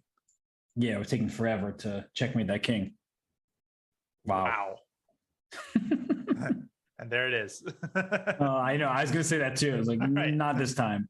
Look at this. Speaking of there it is. Look at this hold by Vidit. He's down a pawn against Gadakomsky, who's in great shape today. But this rook is stuck. Like, if you move the rook, you lose the f5 pawn. If you go check here, the king goes this way, and your f5 pawn can't move because you're. I wonder if this was winning like 10 moves previously. Was this always a draw, or did Gada blow a winning position? It was like this, so no. No, it actually probably was always a draw. Yeah. Still a great save. Still great defense. Wow, h5. Yeah, really nice the way this happened. And if Gadakomsky, the players were reversed here, right? And Vidit were up 30 seconds. You think he would flag Gada here? It would depend on the tournament situation. If you had to win to qualify, absolutely. You would go rook h6 and play that, until 2030. And rook h6. Oh, Gada might. But the problem for Gada is he knows he can never flag anybody. No, not with his free moving. Okay. Yeah, watch Vidit go rook a5 and go for the flag with black. I mean, if you need a win to qualify after rook f6 and you just move over here, sure, you can try to do something like this. I mean, all is fair in the Rapid Chess Championship. Indeed. Okay, on to Kovalyev, Jose or not. This is not good for white. Jose is cruising right here. There's wow. King is going here and he's going to mate him. vicious. Just merciless. And we haven't watched him. He's struggling. He's got 2 out of 4. I love how that's struggling, right? For Jose. Well, for Jose, yeah, I mean, he's an incredible rapid player. He's at 3 out of 5. Nah, he's having a rough day at the office here. The plus score against against near 2700s. Yeah, he's terrible. Gosh. Well, Vincent Keimer's having a rough day. There's no way he saves this. What do you mean? He's black. Sorry. I didn't understand. Yeah, now it's that is definitely a draw. Yeah, he can't lose, and he can't win either because he's no time. Yeah. Okay. A draw between Danchenko and Vincent. And any other games remaining? No, that is the finality of round 5. Yes, it is. And this is a great time in the 30 seconds that we have before the start of the next round to remind everybody that the JSCC, the Junior Speed Chess Championship, is back. It's ongoing. If you haven't watched any matches, where have you been? Because you can see the world's best young stars battle it out for their share of a $35,000 prize fund and a spot, of course, in the 2022 SCC. Next match is one that you do not want to miss because it features the incredibly exciting Hans Niemann, who is on the upswing of his career, facing off against the very strong Serbian Grandmaster Velimir Ivic. And that is coming your way Monday, May 10th. It's this coming Monday at 10 a.m. Pacific, 1 p.m. Eastern time. Tuesday. Right here on chess.com. Oh, sorry. Tuesday. Tuesday, May 10th. Sorry. Yes. May 10th is Tuesday. My bad. You're all good. I just want to make sure that, you knew it for yourself. Everybody else, they don't have to be here. I just want to make sure that ever since COVID started, I don't even know if days of the week really matter. What do you mean? Ever since you were a child, when you played in chess tournaments, you're like, what day? It's round 6. That's the day it is. You speak in rounds. I do speak in rounds. Yeah. Whether round 6 is on Thursday or Saturday, weekends don't even matter. But what does matter is that the next round is underway. Indeed. And we have an Italian game. This has been all the rage in the RCC, OTB, wherever, whatever initialisms you have, that's where this kind of opening is happening. And it's an Italian game. The knight is maneuvering F1. This bishop comes to E6, as we've seen, pawn to B4, all this kind of stuff. Yeah. And there was a question in the chat about whether Danchenko could have flagged Keimer in that position. But remember, if you have insufficient mating material, it's still a draw, even if one side loses on time. Mm-hmm.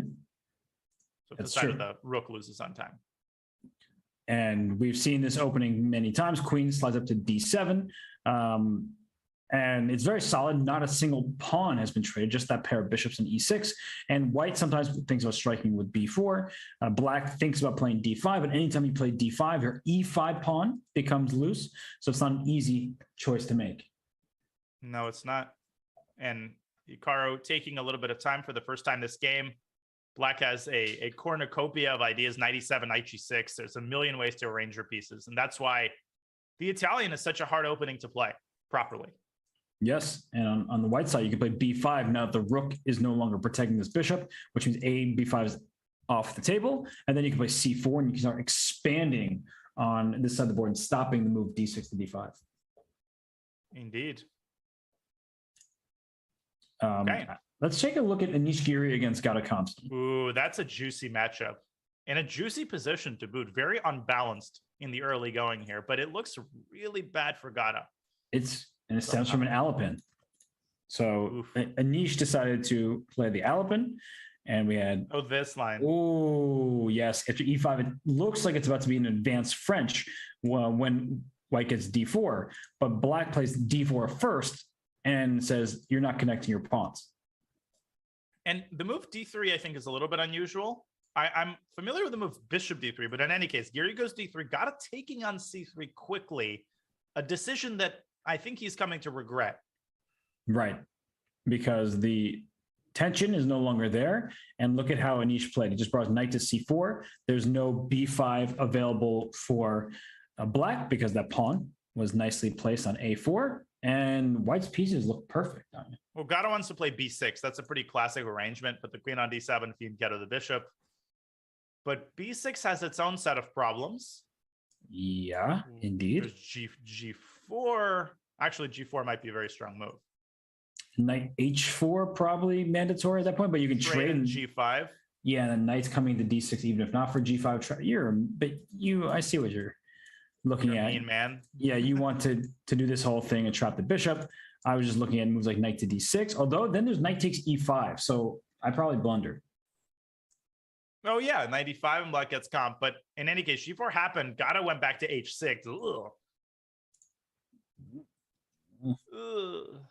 This is really, I mean, this is ugly, but the eval bar doesn't seem to think that it's that bad. I guess because the immediate position is bad for black, and since you've double isolated pawns, your king is open. But if you can stabilize, then black will certainly be for choice as the game continues. Yeah, you know, white's got these latent weaknesses. Bishop b7, rook a d8. Black's got the two bishops. And there is no clear path toward attacking black's king on the king side. Like those pawns on h7 and h6 look ugly, as Gata taking a page out of Hikaru's book, the hyper fianchetto. I don't think there's a name for it, but there should be. The hyper fianchetto. I love that. And this, I mean, it's an issue for white to deal with. A queen. What? You know, it's an issue, but you know, okay. Gata, I mean, it is a real issue though. What is it Anish going to do? There's rook d2, and look at the evaluation. Wait a minute. Are you thinking of bishop g5 and taking on That's c4? exactly what I'm thinking, but I can't make it work. Yeah, it doesn't work because bishop takes c6 there. Oh, but look at this. c7 stepping away from the rook's x-ray. Good move. Pressure e5, preparing the doubling. What I've always admired and appreciated about Gata's play is that he's okay. And now it's not going to make as much sense. I was about to say he's very patient, and then he took on c4. So he made the move queen c7, and I thought he was just going to start doubling rooks and things like that. And his position is still okay, but now he's on the worse side. Oh. Whoa. F4. Is there knight takes e5 and bishop g5? You are the devil. That is the best compliment I've ever received. And I missed it. Okay, but without the eval bar, you're probably not really thinking about knight takes e5. It's defended by 3 pieces. That's a nutty tactic. Should we show it? For sure. If you take with the queen, you swap queens, and at the end, the knight d2 is loose. Take with the pawn, bishop g5, and down goes the knight d2 anyway.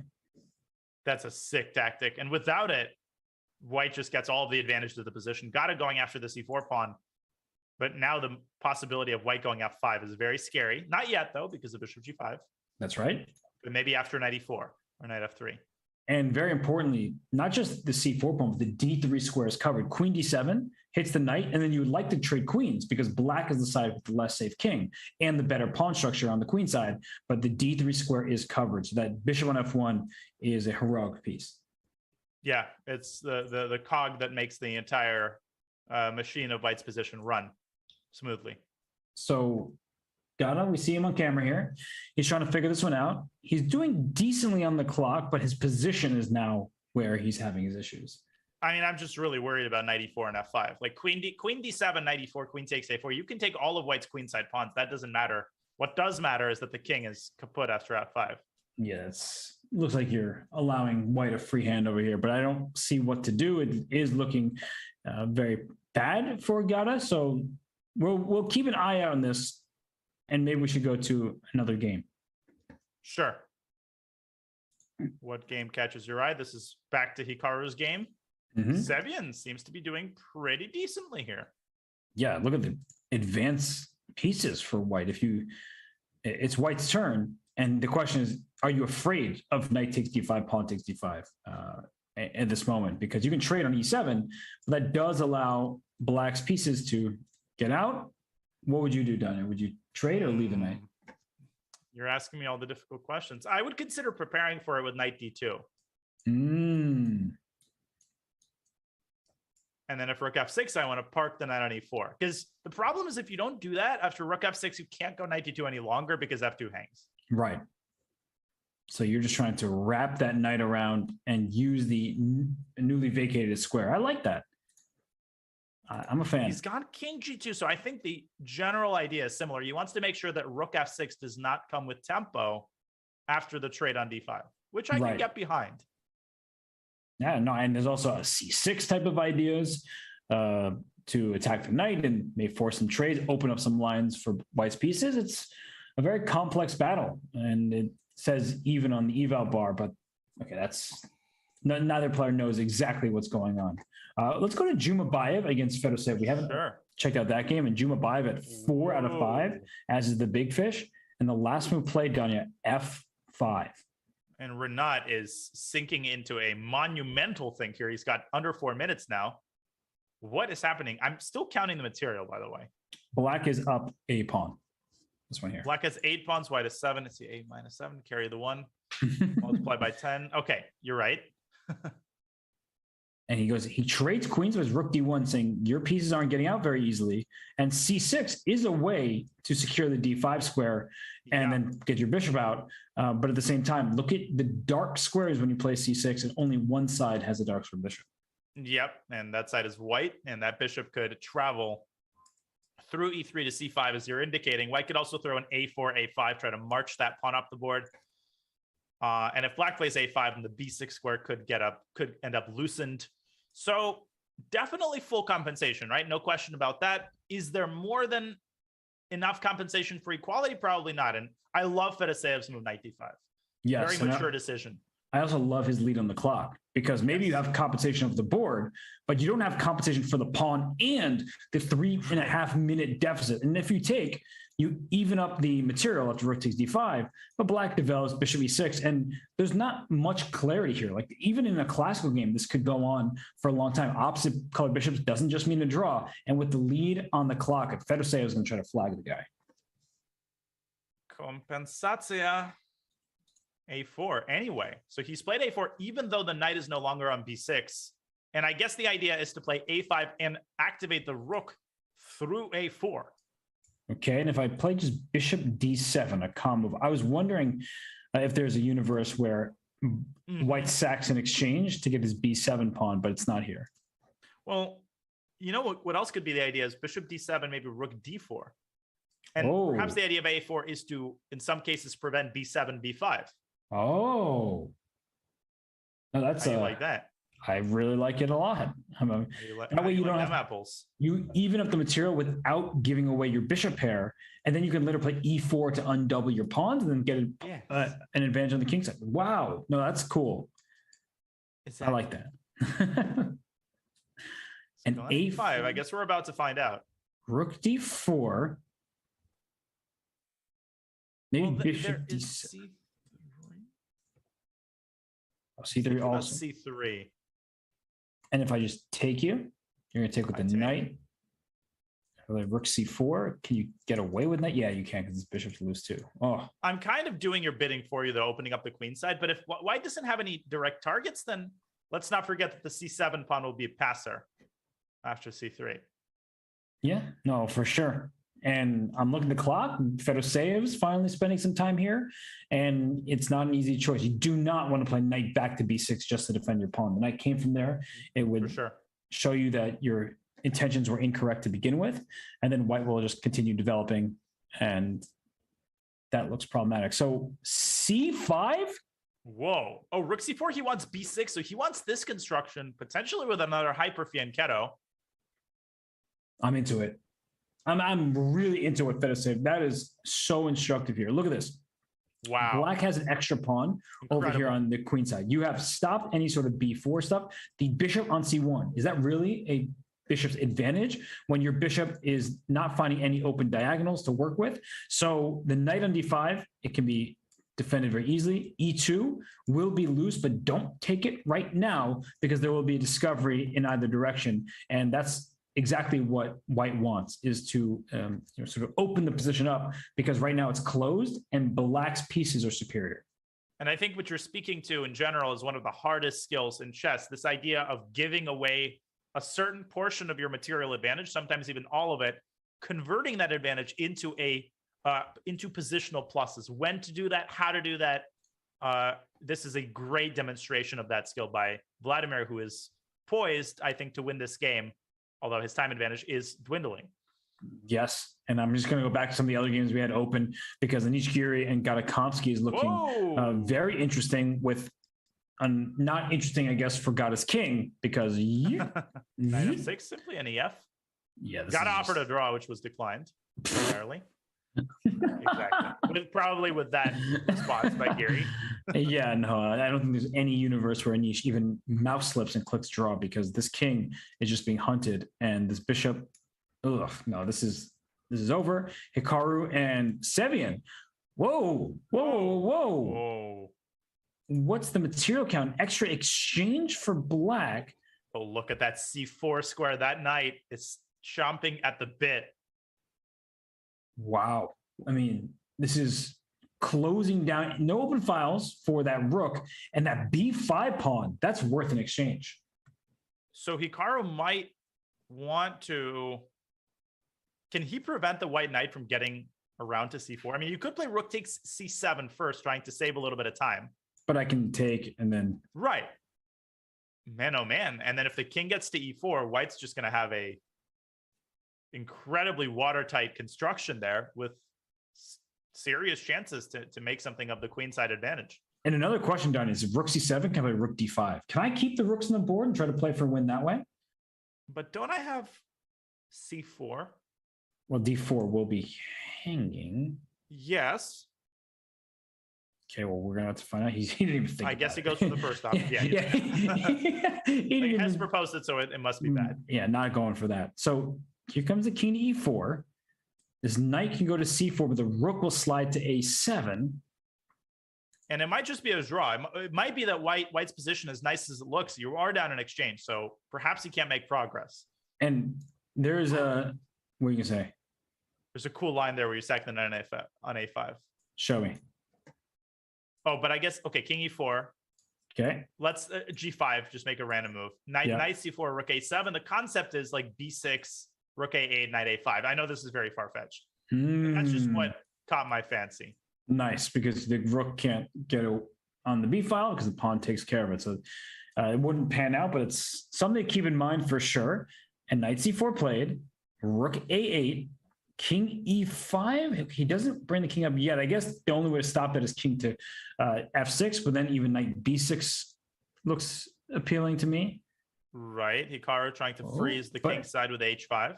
But I wonder if that's a mistake, because if I ever play F5 and take, okay, now I can't do that. I was going to say this pawn is potentially a target. Now if I go back and run knight to E5, again, target. And white could go G4, but I think that's counterproductive because that would open the H file. And if black's rook lands on E1, that's actually checkmate. Okay, closing the king side down. That was bad. Was that a mouse slip? I mean, that's clearly a bad move. That is clearly a bad move. But how does Sevian actually king here 95? Just win this pawn. And the G6 pawn is a massive target. That's an easy maneuver. Wait, this is like completely lost. It is. And you take G6, you take H4. This is total domination. Knight C6, knight A5. Oh, where's the king go? King D6, and then I take, because after rook A8, I have knight C4 check. And I push up on king D7, I go king E5, I guess. Oh, you don't even take on A5? I guess because of rook. No, I do, and go knight B3. Knight C4. Oh, anything. Better. Yeah. But my lands. Wherever the king has nowhere to go. A forking idea. So take. And this happening. Desperation. He pre-moved E5. Rook A8, there was knight C4 back, as Donnie was pointing out. There's a fork even after you take on A4, forking the king and the rook. So E5, and what is the idea of this move? He takes it, another pass pawn. The king can now slide into D5. Hikaru is having a rare sort of meltdown in this endgame. That's just completely lost. Rook A8, there's even just now knight B3. You can't even protect this pawn. Now knight B7. I mean, anything wins. Yeah, rook C8, B6. Okay, this is perfectly good enough. He's got 100 pawns. All of them are passed. 3 of them. Wait a second. No. Okay, E6, E6. Oh, and here come the pawns. They're overwhelming. A6? E7, B7, A7. Yeah, I don't think you need more than Sevian has. And we already complimented Sam Sevian, who crossed 2,700. The guy is playing the chess of his life, and we already knew he was an amazing player. But that's why I forced a draw against him in the opening, the last round of the US Championship, and I think my decision is getting justified right now. Monster. 5.5 points out of 6 games. And he has not, I believe, qualified to the final 8 to the Sunday knockout yet, or has he? He has today. Okay, you're hilarious. Oh, Zhumabaiev? Whoa! Let's go. What is happening? What's happening here? Stop it. You stop it. No, you added here because you heard me say it. I could tell what you were doing. That's true. That's true. That's true. That's true. This bishop is... Zhumabaiev always is down on the clock, though.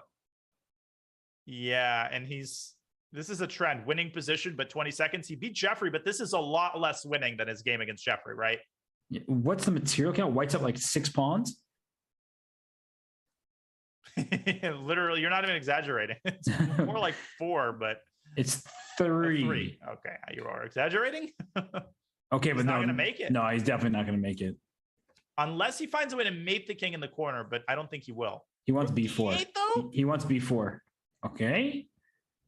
Yeah, he's taking 4 seconds per move. Yes. Rook D8. There's a big check. And then G5. And then G5. But the king runs away. So even if you win the rook, you'll get flagged. There is no actual mate here, which is what kills white here. But Fedoseev is going to... H-Gene, rook H66. Oh my goodness. That's mate.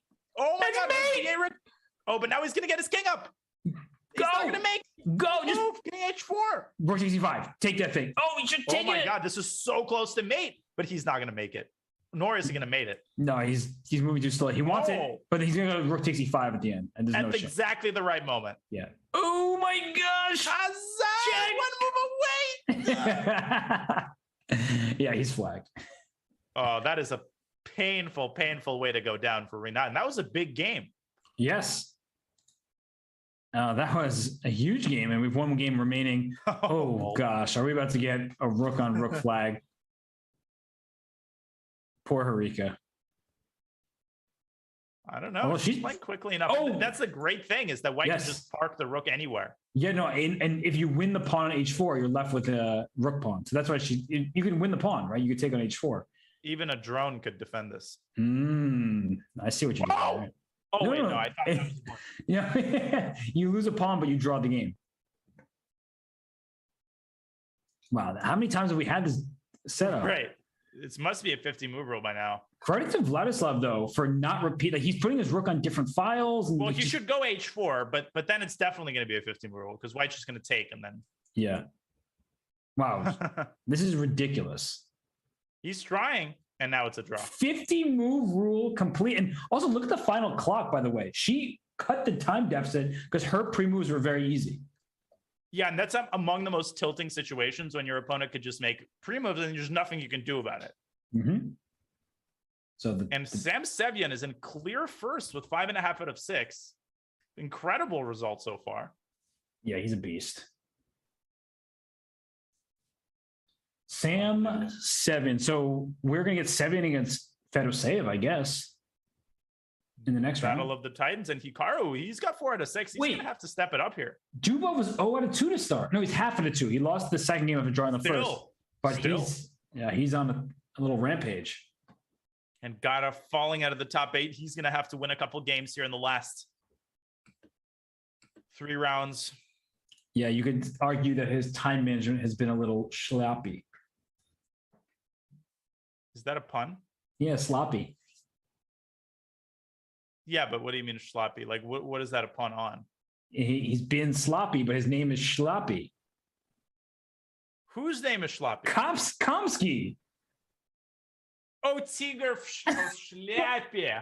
Oh, excuse me. That was butchered so badly. I didn't even understand what word it was. Excuse me. You got my Schlappy seconds over there.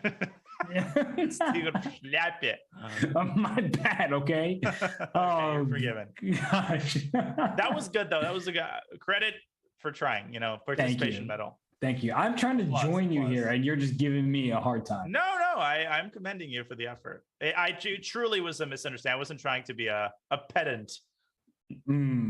Yes, when people like to pretend, like they clearly know what you're saying, but you're mispronouncing it, so they're like pretending not to understand. Yeah, I'm just gonna move on and just pretend that never happens. Okay. Deal. We have some great games. We have Fedoseev against Sevian here. We have Vidit against Anish. I think we know we have to stay on this game because these two friends, they've worked together on chess, And right now, they're rivals over the board. And why is Vidit not moving? Yeah, he spent a minute on the first 5 moves of a Grunfeld. Yeah. And Rook B1 here is the typical move, but he continues to ponder a position that he's probably known since he was about 2 years old. Yeah, what's going on? Somebody 5 check. Is his internet connection doing okay? That's also what I was wondering. It looks like it is. And these types of positions, you can sometimes take on C6. So this trade happens, and okay, we're just going to see it. I don't even need to draw arrows. But this line is very drawish. Yes. Yeah. Is it any surprise that these two friends and are going to make a quick draw? I think 95 is the move here. Bishop B2. And then like queen B6, I think. Right, because knight takes G4, queen takes B2. Perhaps knight C4. And then you just move the queen away. And this is kind of like that Hikaru game against Abdusattorov, where Hikaru was down a pawn, but black's structure was shattered. And okay, now we're just getting trades. Then should we move to a different game? Yeah, the rest, as lazy commentators like to say, the rest is sufficiently understandable without further comments. Yes, agreed. So let's go to Jospim against Hikaru. Jospim. I knew you were going to do that. All right, it's low-hanging fruit. What just happened though? Knight went to H5. And look at that interesting choice by Jose though, because the knight went to the rim and it wanted to get to F4 at some point. D5, you want to use that pawn and open up the D file. Rooks usually win stare downs with queens, and this position is no exception to that. No, it's not. D5 is on deck, and knight takes G3 HG is really not a big deal for white, right? I mean, yeah, the pawn structure is slightly deficient, but none of that can be exploited easily. And Hikaru doesn't even take. I mean, D5 has to play it. Yeah, I would not be able to resist that under any conditions. And Jose is thinking, I would have made the move instantly, but perhaps he's trying to play D5. I was about to say, what if he was trying to line up the good old checkmate? Maybe it actually was worthwhile to be patient, to play Bishop B1 first, open up the D file. But not that this is fun. How do you refrain from playing D5? I mean, no, you don't. It has to happen. And look at the eval. I guess this was the best continuation from Jose's perspective. This rook on D1, winning that showdown, the bishop can still move back. And now that the situation is clarified in the center, queen E4 can just be played without retreating the bishop first. And Robert, may I leave you for 10 seconds? It was 50 degrees in the morning. Now it's 80. Okay. And I need to go ahead. I will take the wheel from here. Set the appropriate temperature. I don't know if you've ever commentated alone. I really don't know if you'll be able to handle these 15 seconds, but this will be a test. Oh my God, Bishop B1. Okay, I'll be right back. Bishop B1 here is a devastating option for Jose because his plan is to clear this D file. Mention how the rook wins the stare down with the queen. And after Bishop B1, let's say you play rook E8, just trying to attack this queen. It's clear what white wants. Queen D3 and Ouchtown is the place that black is in because now queen H7, queen H8 is a checkmate idea. And if you try to stop me with G6, I can take your bishop because your bishop on D7 is lost. So unfortunately for black, too much is hanging in the balance. And well, we did see knight F6 and then bishop H. So Jose rushed it. He rushed this decision and now he's still slightly better with the more active pieces, particularly this rook on D7. But that was a missed opportunity because if he showed a little bit of restraint with the bishop to B1, threatening knight takes F6, threatening queen D3 or queen C2 on the diagonal. And if you try to play a move like G6, as mentioned, I just take and win your bishop. If you try to move your bishop away, then you avoid knight takes F6 check for the moment. But white can then play knight F4 and get this bishop and go for this diagonal. So nope, that's not the diagonal. That is. And that leads to a blistering attack. So Danya, you're back. I see you. What just happened was Jose rushed at this moment after bishop F6. He decided to take this bishop and play bishop H7 check rather than playing bishop B1 and try to go for checkmate.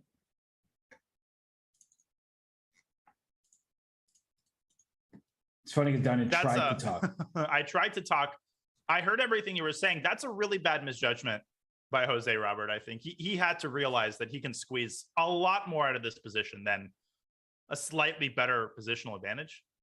Yeah, and who wouldn't want this position from the white side? But that's the problem when you see an appealing option and don't look for better, because this is a no risk position for white, right, Danya? He's even in material. He has the better placed rooks. He's got one of those piggies in the 7th, and he has no weaknesses at all and nothing to fret about. But you got to look for better.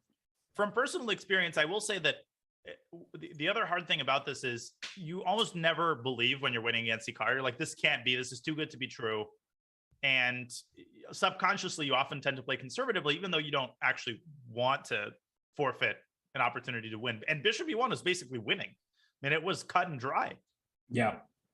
And it's just also one of the main plans in this type of position. So we're at a spot where Jose can continue to try and press. I will come back to this game. I just wanted to pull up the board 1 game between Sevian with the black pieces and Big Fish, that is Fedoseev. It looks like white is better. Again, we have a rook on the 7th rank, and yet the eval bar, Danya, says zeros. I feel like this is a position they would resign in the 1950s. Good game. And yet nowadays it's like, yep, it's completely fine. This is how we can play chess. Yeah, Leela Fish said 0. 0.2. We're fine. We're chilling. He takes, pawn takes b5, of course. And how did... It's so cold-blooded. The point is that the knight on d7 defends b6. b6 cannot be attacked by anything. And the rook defends the knight. Now, the rook cannot be attacked. The construction is watertight. And knight d6 is about to happen. Try to win this b5 pawn. And then we're going to start talking about, white, who has to be careful. And bishop f1 and e3. Yeah, so e3, and as you're saying, the bishop f1 is possible. Is knight e5 takes, and then knight c5. That's a problem. Isn't black just better now? Wait a second. I lost you there. Knight d6, bishop f1. What's the move there? Just king f8, maybe. Knight d5. Oh, so you're just going to do 95 on these terms. Or I could play rook c6 first, but then, yeah, rook c6 first and then 95 maybe. Going right after that b6 pawn. And then after takes knight c8, maybe I'll throw in a check on c7, drive your king back to the back rank, and black's going to have a hard time unwinding. So rook c6 was not approved of, but I thought it was fine. King e7, knight e5. Oh. And in the event of this capture, as you were saying, this rook check, the king goes to the back rank, and this is just no fun at all for black. Agreed. Yeah, you don't even need the check. I mean, it's just like a slide down. So rook c6 has not been played yet. No, it has not. Rook c6, king e7, knight e5. I'm wondering if there's some other move there. But he goes bishop e3. It's a moot point. Instead, he just improves his position, kind of waits for black to put his cards on the table, and king e7 walks into knight e5. So probably king e8 is the more prudent way to approach the center with your king. But Sam kind of bides his time with h6. Now are we going to see the classic h6, h4? The sides kind of sign a truce to improve their position first. Yeah, I don't really see how white breaks through, because even in the event of knight e5, like let's say we get this type of position where we trade and I go knight e4. If you play rook to b7, I have knight c5. That's no good. If you take, now you can go after this pawn here, but I can go after your central pawn or this pawn down on b3, and it feels like we're just trading things at this point. Yeah, all rook end games are drawn, and this one is no exception. So rook. Okay. So now he reverts to this idea. Mm-hmm. Oh, rook c8. Oh, that's so cold-blooded, because take takes, king takes, rook takes b6. There's rook c1 check and king c7. Oh, wait, no, rook a6 then. But there's rook I thought c3. the rook was trapped. I apologize. Oh, you're all good. There's rook c3. How did he see that? That take him 1 second or 2? 1.5. He split the difference. Yep. Is there knight f7? Probably not. Isn't that a cool move though? It doesn't really work, but it's a cool move. Agreed. because of rook takes c6 and knight takes f7, and then the pawn majority. Oh, he played it. Whoa. So knight f7. Of course, you can't take with the knight. You lose the No, rook. but rook takes c6, bc. Knight takes f7, and I felt like black's pawn majority on the queen side is going to be is going to terrorize white's bishop. Yeah, you can even take with the king and just go back and win this pawn. So exactly, even better. Does it all happen? No, this looks bad. White could play f3, e4, try to quickly create a passer of his own. Probably he has to do that, but black got the outside passer. Yeah. These pawns are going to try to march up the board over here, but I guess the king is very close. Huh. I'm trying to figure out how you time this as well as possible from Sevian's point of view. But look at him. He's so concentrated right now. Yeah. B5 as he starts to push his majority. A4 is already on deck. Bishop C. Okay, Fedoshev goes for E4, and we're about to see some sort of pawn action here. Yeah, I mean, A4 now seems well timed. It does indeed. A4. Oh, A4, E5. There's A3. Ooh. Oh. Ooh. And then knight F5. That is just nasty. Yeah, that's not what you ordered here. So I think you'll take E5. There's still A3 because of the threat of A2. Danya, this is feeling like it's getting a bit out of hand for Fedoshev. Feels like Sam Sevian is beasting in this Saturday Swiss. Yes, he is king up. You have to bring all the forces towards that pawn. And then if king c3, is there knight b5 check? That's exactly what I was about to say. Let me ask an important question. So after knight b5, bishop takes b5.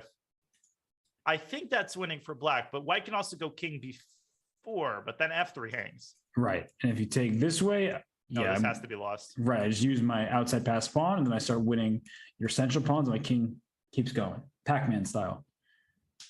Exactly. King c6 played. Precisely.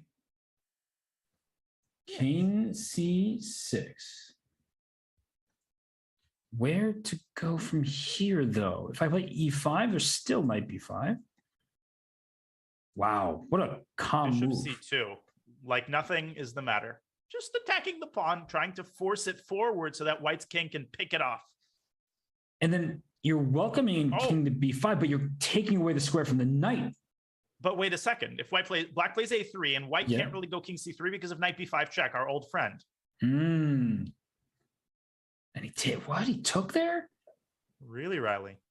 He takes the pawn. The king? Okay. That's what I was wondering. He takes the pawn and keeps the advantage. I guess king takes, there was king d3 maybe, and you can't play a2 because of the fork. Oh, that's actually a really nice sequence.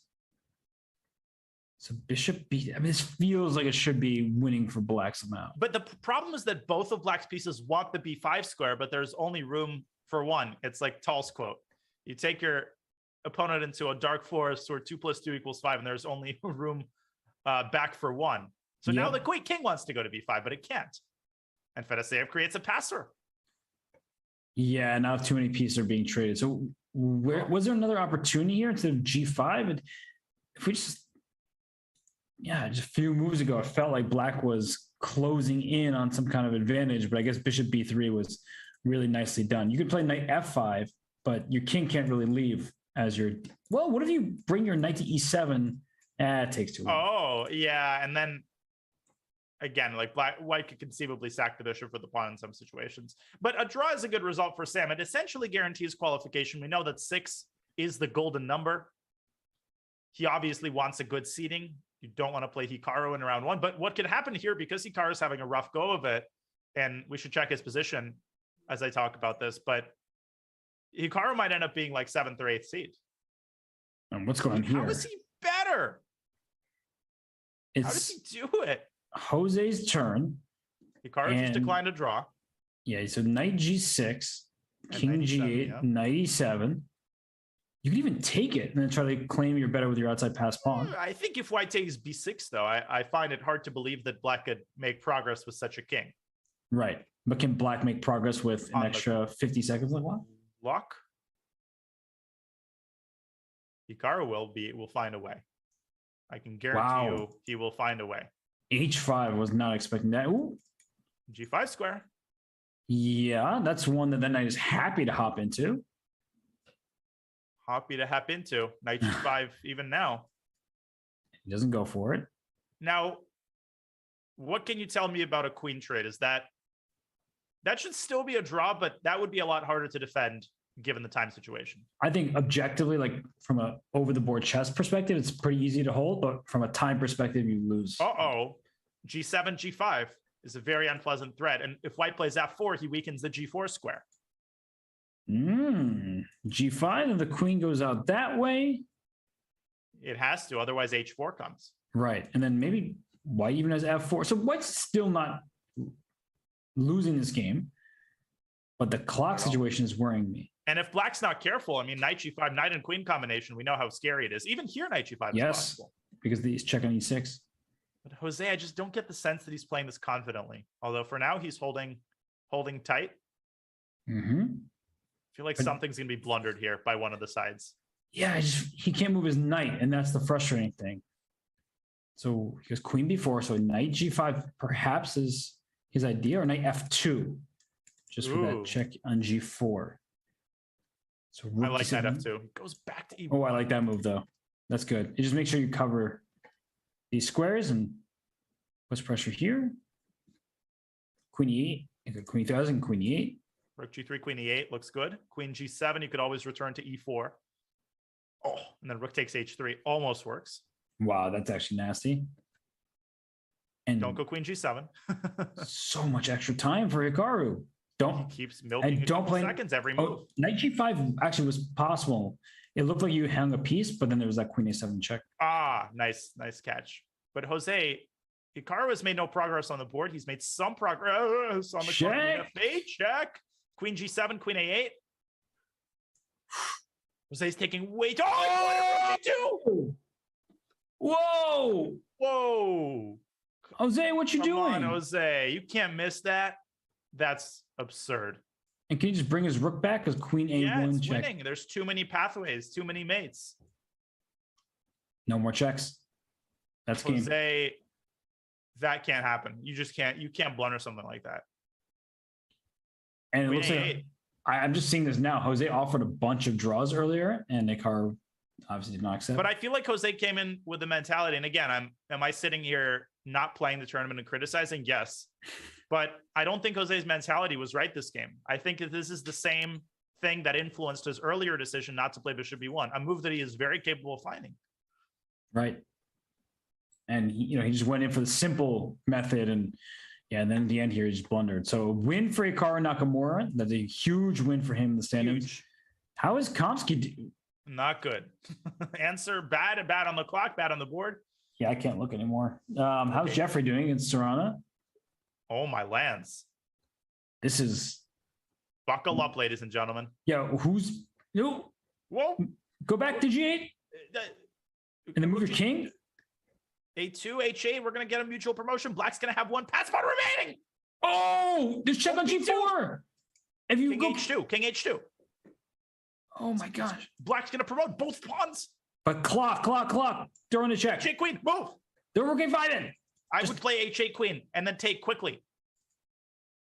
Yeah, no. He has to make at least one queen. Don't let black make both queens. He's down to 10 seconds. Move, Jeffrey. Yeah, he's down on the clock. He's just going to resign. What is he doing? I don't know. But he's got to move. What? You have a chance. No longer. That's nuts. Oh, that's a good move. Yep, Pre-move. nice try. Take. Oh, rook d2. Nice try. Oh, look at the pre-moves. Oh, king f2. Wow, there's some great pre-moving. Go. Oh, Serrana. What? I got so flagged. Oh my God, it's a draw. You didn't find any other moves to make. Oh, that is ridiculous. And he just is laughing because otherwise he's going to cry. I swore when I saw the pop-up that somebody won on time. I didn't even know Jeffrey who. resigned, because it's this slam dunk flag. Although rook d2, rook d4 mate could have happened. No, but I thought that someone lost on time. Then I looked, I saw 0.9 and 1.8. Yeah, and I was like, wait, what just happened? And a draw by repetition? You kidding me? Oh my gosh. What don't we see in the RCC? We've seen it all. And for Alexei Serrano, he needed that win. He needed to He absolutely needed that win.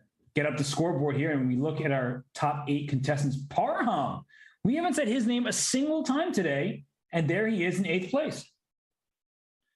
That's how he does. You know, he's done that several times. He sometimes has slow starts, but he wins when it matters. He's one of those players who wins a lot of clutch games as round 8 is underway. A couple of big matchups. We've got Sevian against Zhumabaiev on board 1. Hikaru against Fedoseev, another iconic matchup on board 2.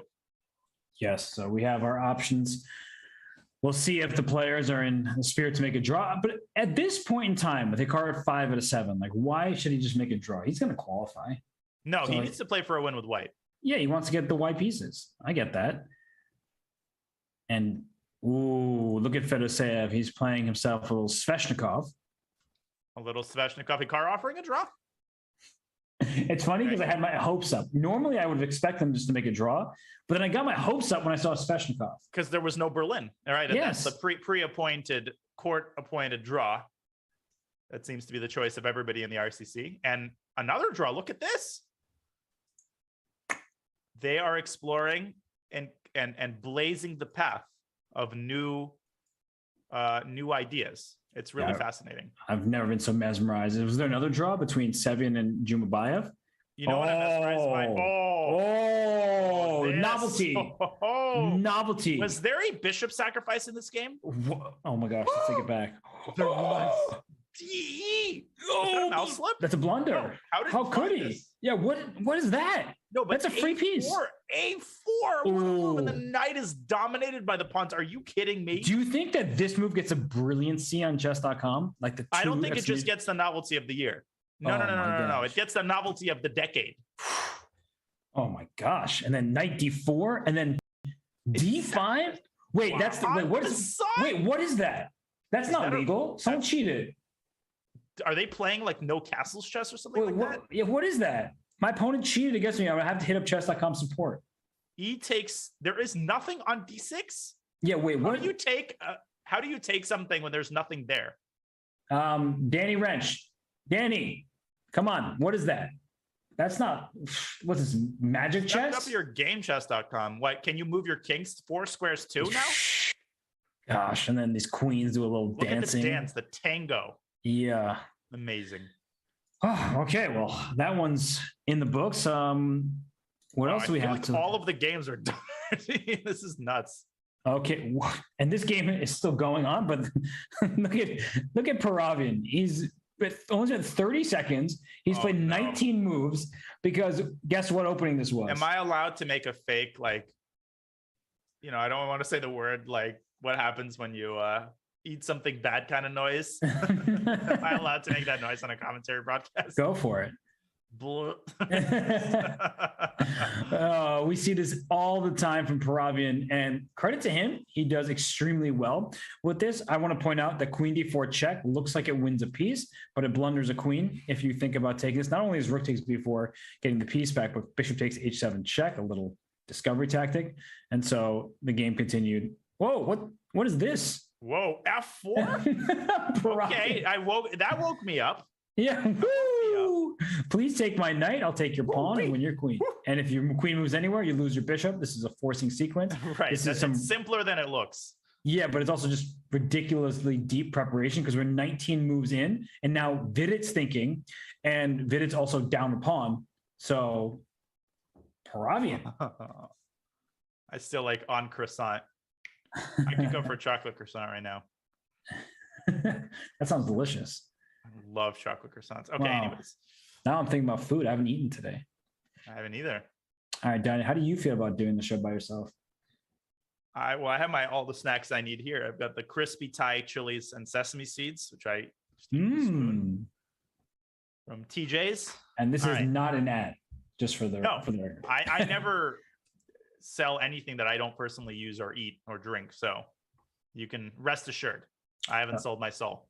Okay, well, what's going on in this game? Because Paravian, we have him off to the side of the screen on camera. He's doing the hair twirling. Well, he stopped as soon as I said it. And he has an extra pawn. He's a rook on the 7th rank. Black has the pair of bishops. Danya, how difficult would you say this is for Vidit?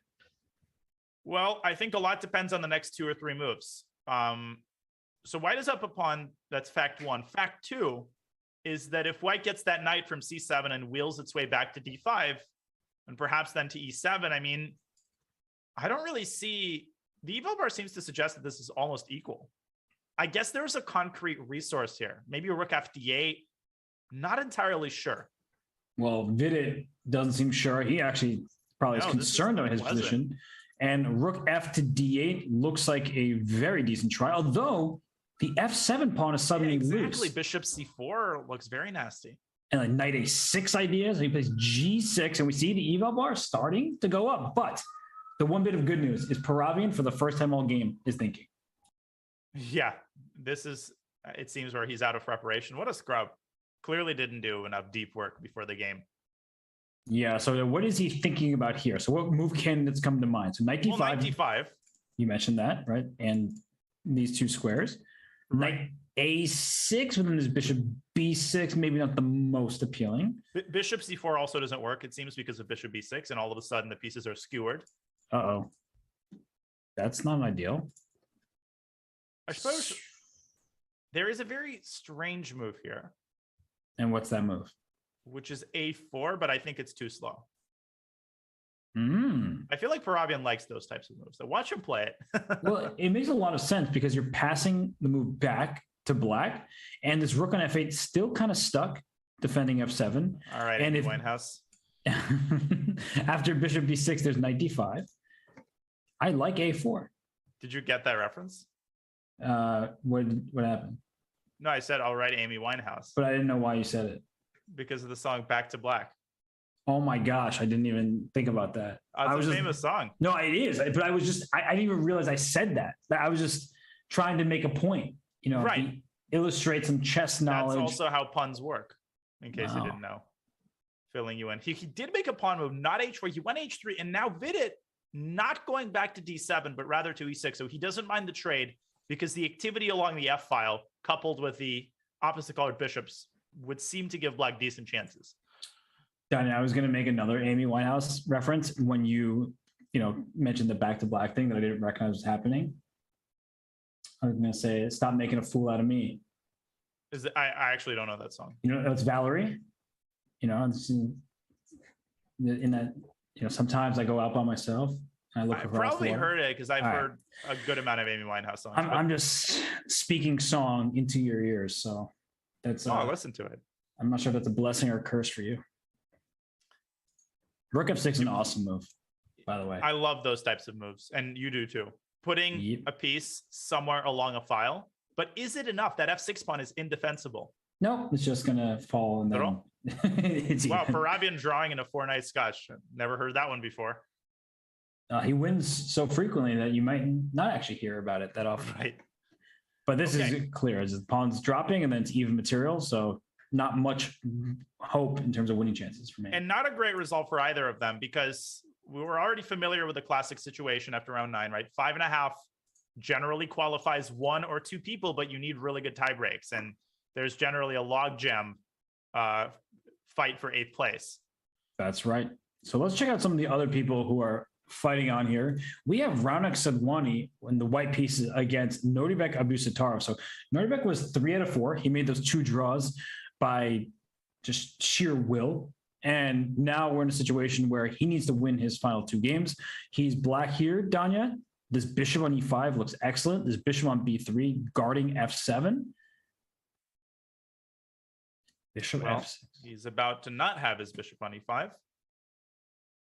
I actually like Raunak's position here. I know the eval bar is showing an advantage to black. White's position is definitely full of holes, but think about the potential. That knight from e2 could potentially come to d4. The knight from c3 has d5. White's rooks are stacked on the f file. There's potential here, right? Can I ask you a question? Did you count the material yet? No. Because white's down a pawn. Oh, I did not notice that. I learn new things every day. Right, there are 5 of those in white's position and 6 in black's. Again, numbers past 3 aren't my specialty. Yes, but rooks on the F file, especially one that attacks his D6 pawn, seems to be up your alley. I'm going to predict that white wins this game. I'm going to predict rook takes e4. No, it's actually probably not going to be played. Right. You were just trying to be snappy and a terrible move. Whoa. Rook f7? Knight Is he gonna- e5? Oh my goodness. That's a very ingenious idea and brave. It's so complicated. Because wait, rook f7, knight g5, like knight d4, knight takes e4. It's too much to calculate here. Queen h6 there? With the Knight f2 check? Oh my god, that is a mind, you know what? Yeah, I think we have to start analyzing. Rook f7, knight g5. So if queen takes g5, oh, free piece. Well, thank you for your rook. Not so free. Knight d4, hitting the queen. But after knight takes e4 here, you're attacking the queen in response. So queen h6 allows, as Danya pointed out, knight, pick one. G3. Oh, because king G1, queen h1. Aha. Double check. And you're going to take this rook with check. And it's not entirely over even after knight f1, rook f1, because there is a fork on the queen and the bishop on b3, but black probably has queen b6. Ooh. There's also move king g1 here. Ooh. Threatening checkmate. Oh, threatening mate. And the queen, but then bishop can just take on f7, and knight takes, pawn takes, things like this, and what a two line. rooks for the queen. What we're an having incredible fun. line. That's all going to happen, obviously. It actually might. I mean, given how much time Raunak has sunk into this position, the sunk cost fallacy will dictate that he plays rook takes. I don't actually know what that is, but I feel like I'm sophisticated when I say that. Yeah, she's committing the sunk cost fallacy. Well, I mean, Raunak is in trouble in the clock, regardless of your knowledge of economic terms. This position is one where this king is open. He's spending his time. He's down 3 minutes. Rook takes f7, walks into knight g5. I think that Naroditsky has this. Yeah, my prediction is not aging too well. It's okay. You're a young lad. You'll age in due time. Well, it's like the picture of Dorian Gray, and he finally makes a decision. It's like it's knight d5. Mm-hmm. You think that black's going to take down d5? Oh, yeah, totally. No, do not allow this pawn with a fork. But what does black do? You can't go rook f8 because of the fork on e7. Oh, that's a nasty little trickarooskies. Is there knight c5? Goes queen c2? Oh my goodness. Exploiting the drawback of knight d5 because the c file got opened. Yes, and this e4 pawn is loose. The knight previously was on c3. So if we trade, now e4 is hanging and with check to boot. Wow, that's a move. Wait, what? Zhumabaiev lost on time on move 6 against Demchenko. Could we get a confirmation on that? He probably just got disconnected, and that was that. That's sad. And Demchenko, on the heels of that win, gets to 5 out of 8. Look at that move. Rook f3, clearing the square. So don't take on e4. You lose your piece. Wow. They're throwing haymakers at each other. And here's another one and another one. And look at knight g5. It defends h7. It attacks this rook and puts pressure on e4. Knight e8, bishop takes e4. What is happening? Rook c3 attacking the bishop. Bishop takes e4 still possible. Take that knight on f6 is a beast. True. Where's your king going? Because isn't bishop d3 a possible next move if king to h2? I'm sure Daniel.exe is short-circuiting. This position did me in. Okay, so there is a check here. There's this move. No, it's too fun. Wait, which move is too fun? Bishop f3. Doesn't really. Bishop d3. Yeah, that move looks plenty good. Although there's takes, and after rook takes, there's h4. There is also the move. Yeah, that's true. Feels like this position has way more play for white, like from the human perspective, and the engine's just completely unimpressed. Oh, unquestionably. And that's reflected in how long Naroditsky is taking on this move. Right. He's like, oh, bishop c6, just calm move. Right. So many things the black could blunder here. Okay. What's he going to do? Just move the rook. I totally forgot the rook was under attack. Yeah, that is among the things Black has to monitor. But bishop c6, if you take the rook, I wasn't too afraid of that because I didn't see it. But now that I see it, I'm still not that afraid of it. But yeah, rook e7, just defend the 7th rank seems wise. Although h4 there? Oh, then knight f3. Oh, you can't take twice because the e2 knight is hanging. Oh my God! What was that? Oh my lands. Damn, girl. What a move. Bishop g2. And is there rook f2? Knight takes h3, king g2, knight f2, knight e8, knight e4, knight c7, knight c3, knight a8, knight e2. I don't know. You just said so many things. No, I actually said a line. Knight h3, king g2, knight f2. Oh, he takes the bishop. Oh, forget everything. Never mind. That's cold-blooded. But what are you saying? So knight h3, I'm going to show quickly. Knight f2. F8, knight e8, knight e4, knight c7. Oh, I see. Knight c3, and then knight e2.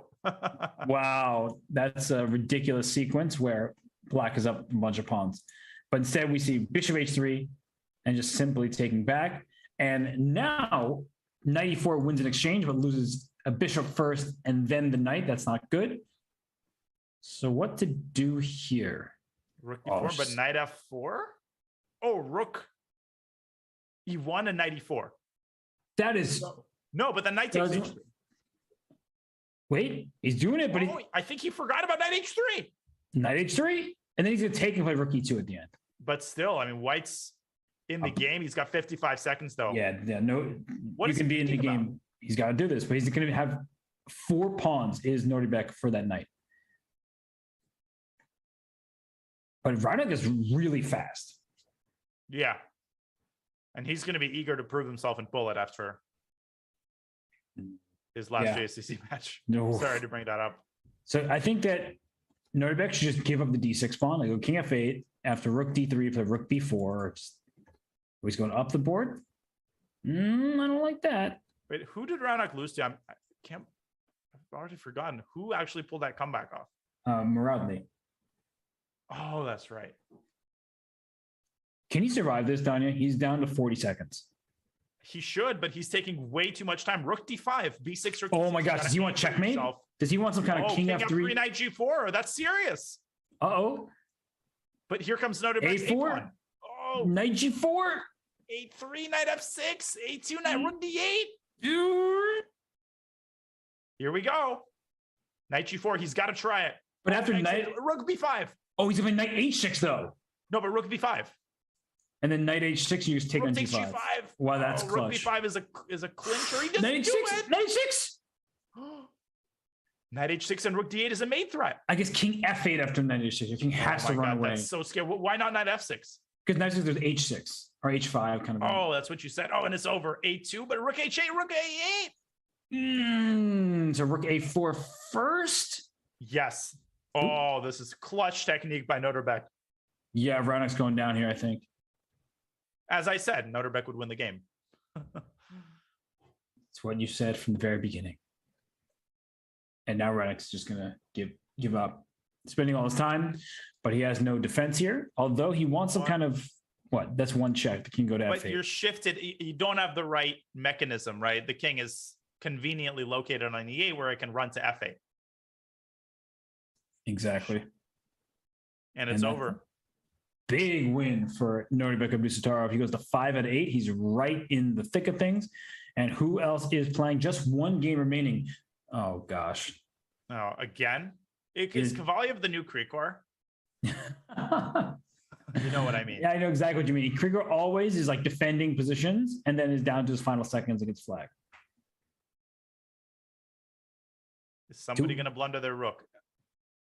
Do we think that is Pankratov, right? With the black pieces? Pankratov has to win this. He's got 4 points out of... Oh! That's okay. Pretty. Okay, I was so shocked. I was like, what in the world was... Why would you do that? Why would you do that? Especially because he needs 6. He needs 2 wins. Yeah, he's going up. Flag him. He's going up on time. Why would you play rook takes f2? Just keep moving your rook until it's a 50 move rule. Test him. Kind of a cool stalemate, though. Yeah, I think he couldn't resist it. He could not resist the stalemate. No, he could not. But a stalemate is the result. That means the game is drawn, and that's a half point that Pankratov really needed. He needed to get that game. And before the next game starts, before we watch the final round, let me sneak in a quick preview of the Women's Speed Chess Championship, which will be coming your way this May, this very month. I think it's starting toward the end of the month. It's a collaboration between FIDE and chess.com. And the WSEC is the most important online tournament for titled women in the world. Stay tuned and watch chess.com for all the action and more details coming your way very soon. But right now, the final round of the Saturday Swiss is coming your way right now. And Robert, we're going to see a lot of quick draws at the top as per usual, but there's a lot of players who have to win. On board one, I think we're going to see a fight because Amin Tabatabai, he's the one who floats up to face Sam Sevian, and Tabatabai only has 5 out of 8. He needs to win his game. And looking at the standings, we might get one of those situations where the 8th seed is like just as strong as the 2 seed, right? Yes. And we saw results already. Big Fish, Hikaru, Zhumabaiev, Vidit, they've all drawn their final games against one another. So they moved to at least 6 out of 9, though. Wow. Well, is there a guarantee that they qualify? Because there are a bunch of people there, 5 out of 8. I don't think we've ever had a situation where 6 doesn't qualify. No, we have not. This might be the first, though. If we look at the amount of people 5 out of 8, let's estimate. Let's say, but we don't know who's playing who. So, well, I do. We have Naroditsky against Yuri, but that would. So let's say that's decisive. But they both can't get to 6, so that's good news for the 6-pointers. So if one of them wins, then 6 spots will be taken. Mm-hmm. Yeah, you could get a situation, I think, where 6 out of 8 doesn't qualify, but it's unlikely because there will be some draws. Yeah, this goes all the way down to Jose Jocelyn in 12th place, but his tiebreaks are not very good. No, you don't have to say more. His tiebreaks are not very good. So even if he wins, it's unlikely to kick people already at 6 points out of the field. So where should we get our attention? Maybe let's stay to board 1. So far, Sevian has been unstoppable. There's a G-pawn missing. There's a bishop that's almost trapped. Oh, wait, no, there's no G-pawn. Yeah. It was like bishop H5, G4. He went voluntarily G4. G4. What is that move? And then F3, he forces the bishop to H5. That's the plan. Bishop F5, E4 traps the piece. So he's just saying your bishop is out of play. It was worth the pawn. And Sevian's probably looking at this board like, are you sure about that, bro? I'm not. The bishop might be bad, but it's also very safe. What? Whoa, no, there's no way this can work. Why doesn't it have any pieces developed? Yeah, I understand that he needs to win, but he's on the fast track to losing. Takes bishop b4 and castles? Come on, I mean, that's not going to cut it. No, this is not what he was looking for when he started this all. I think he just feels the desperation of, I need to win this game. I can't play something quiet. I need to just crush the guy. But that's often the way players lose, and quickly at that. And Sam, the form that he's in, he's not going to miss the opportunity to. Have we ever had somebody the at rest of his pieces 7.5 out of 9, Danya? That's an incredible score. If he wins, and he might also take a draw. Amin might want to offer a draw to give himself some chance. Have we ever had 7.5? I'm going to ask the chess.com team to get us information. I don't know if anyone has ever had 7.5 out of 9 because it's a ridiculous score. It is a ridiculous score. While you're doing that, I'm going to replace my headphones. Okay, so I'll talk 10 seconds. I'll let you know when I can hear you again, unfortunately, which is a bad occasion, but okay. Well, talking. Okay. Amin Tabatabay's king is on F2. He's down a pawn. He's hoping that his bishop on H5 remains out of the game, and that is what he's counting on in terms of compensation. He has a semi-open G file. Hard to use that, especially with this pawn structure. So I'm not buying Amin's play, like really not at all. If this knight comes to E4, try and check on F6. This bishop can slide right back to E7, and I think that's what's about to happen. There it is, very quickly by Sevian. And he stops the knight from coming to F6. This queen at any moment can come to D8 as well. And he just throws in a check. Danya, this looks terrible for white. This does, but here's the one thing I would say. If white can get his king to H1, maybe white will have some play down the G file. Let's not fall asleep on queen takes H5 also. That's true. Or am I totally missing the mark here? No, you're correct. In fact, I missed that a moment ago when I was suggesting queen to D8, but now queen D8 is possible because the G file is closed because the king's in the way, so queen takes h5 will not be a tactic. If white's bishop had been on h6, then queen takes h5 would have been possible even here. Oh, yes.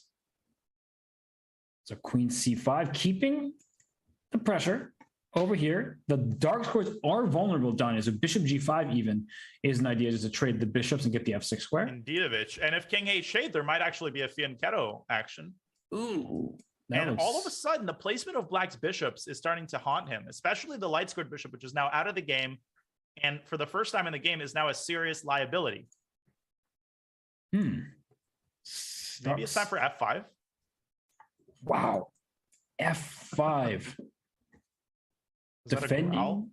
I'm like worried about this bishop hanging on h4. f5, knight g3. Ugh, that doesn't look good anymore. Knight d4. Does he want knight e6? Maybe b6 to kick this queen out of here? I think if king h1, he wants queen f5. Ooh, that's nice. That's nice. So queen f5 in general is an idea, just to try to trade the queens and also threaten this f3 pawn. Right. That actually is a mate threat with the king sitting on g2. So there are some chances for Sam to checkmate his opponent's king. And the fact that Amin is spending time here leaves me concerned about his chances. I'm just going to check out some of the other games as well, because there are other players competing for that final spot. So let's check in on Naroditsky and Yuri. Yuri on the slightly worse side of this end game, though he's up a pawn. So f takes e4 gets that pawn right back. Another situation where Yuri is satisfied with the draw, but Naroditsky needs a win. Mm-hmm. We're going to see another rook trade here. And we have received word that we've had 7 out of 9 on 7 occasions, but never 7.5. Our wonderful team working hard to produce these statistics. That's a very cool stat. So if Sam wins, he will set an RCC record with 7.5 out of 9. That's right. And I just switched over because that last game wasn't the most exciting, pulling up Parham against Jose. And this position is closed for the moment, though the A file can be pried open because A takes B6 is on the docket. Indeed it is, but Parham delaying it as he moves his queen into the purview of black's rook on D. And I don't know about that. What is his idea? What is his idea? I have no clue. Queen e2 to d2. It's just a strange looking move. I'm sure he has an intention, but c5 even looks like something white might have to reckon with. I guess there's bishop takes b7 and bc, but as long as the queen remains on d2, there's all sorts of unpleasant things awaiting. I'm trying to understand this move and I don't. I mean, freeing the e2 square that's not part of it. Bishop back to a8. I think black is preparing c5. I believe so. And we might see Parham moving his queen again, maybe to a2 after a takes b6. So AB, queen a2, just to take over the a file and stop c5 before it can be played. No, that looks completely reasonable. That knight will come to d5. No, I think black is doing a-okay here, but a draw would be mutually destructive to both players. See, the players need to work on that psychology, right? It's like, I can try to force a draw, and then my opponent will have to take the risk. So here it seems like Parham is the one who's taking risks and is the white pieces, but Jose, his position is very solid. It is indeed, as evidenced by the fact that he's got the time for positional niceties such as h6 making Luft. So we'll keep an eye on this game. Shall we switch back to one of our other important games? How is Sevian doing? Extremely well. Well. And he's found a way to secure the bishop on h5. Yes, he has. With the queen here, this knight is protected. There's no dark square domination. Can you just take? And can you play bishop g4 here? Ooh, evacuating that bishop. Oh, is there e4 after bishop g4? Did I blunder? Oh, e4 is Wait, he takes d3, queen takes d5, and I'm defending f3. Wow. Wow, I'm going to show that. So bishop g4, you're taking advantage of the pin, thinking you're get your bishop back into the play. But after pawn e4, shutting this queen down so the pawn's no longer pinned, you have to take en passant. But after queen takes d5, rook takes d5, now there's no more pin, you lose your bishop. That's kind of a ridiculous line. And you might speak this into existence. No. It's a tempting move. I mean, evacuate the bishop, finally rid yourself of that problem, except you throw out the baby with the bathwater there. Yeah, well, you rid yourself of the problem of the bishop because the bishop will be removed from the board. Exactly. So not that move. Rook e8. Oh, and rook e3. Love it. But this rook can come to d1. Oh, then a2 hang. So that's the problem for white, is that the a2 pawn is loose. You're just, pieces are hanging all over the place. Well, white's position is just structurally unsound. Although that move not loved by the engine. In fact, it's going. Is the brazen f4. Because if takes, knight takes bishop. And then I could deploy my light squared bishop to g2. Not that that really does anything. So maybe it's not the way. I don't know. That looks tempting to my eyes. Wait, where's this queen going, by the way, after f4? Yeah, maybe that was a chance. I guess to a5 or to c5. Oh, but then b4. Distracting it with your pawns. Yeah, I'm just throwing my pawns to you. That was a serious chance. f4 in that moment overlooked, and now Sevian back on top, and he goes king h8, but f4 still F4 done. And if queen takes f4, then what? Knight takes h5. Oh, and then like bishop g2 and rook f1, and you get tons of activity on the queen side. Yeah, you just have to shatter black's pawn structure, because otherwise you're in terrible shape. And he doesn't play it. He's just not thinking ambitiously enough here. Maybe he's also thinking a draw doesn't help me. Yeah, but f4 actually gives white some chances. I don't disagree. Or would have given white some chances. So bishop h3 played. At any moment, you can probably... Ooh. Sam... I mean, I think Sevian actually doesn't really mind a draw here. Yeah. The way that he's playing. He's playing for a win, but he wouldn't be too broken up about it. It would guarantee top seed. So if he takes in d3, then takes in h5, it's going to happen. Opposite colored bishops. Black is up a pawn, although it's...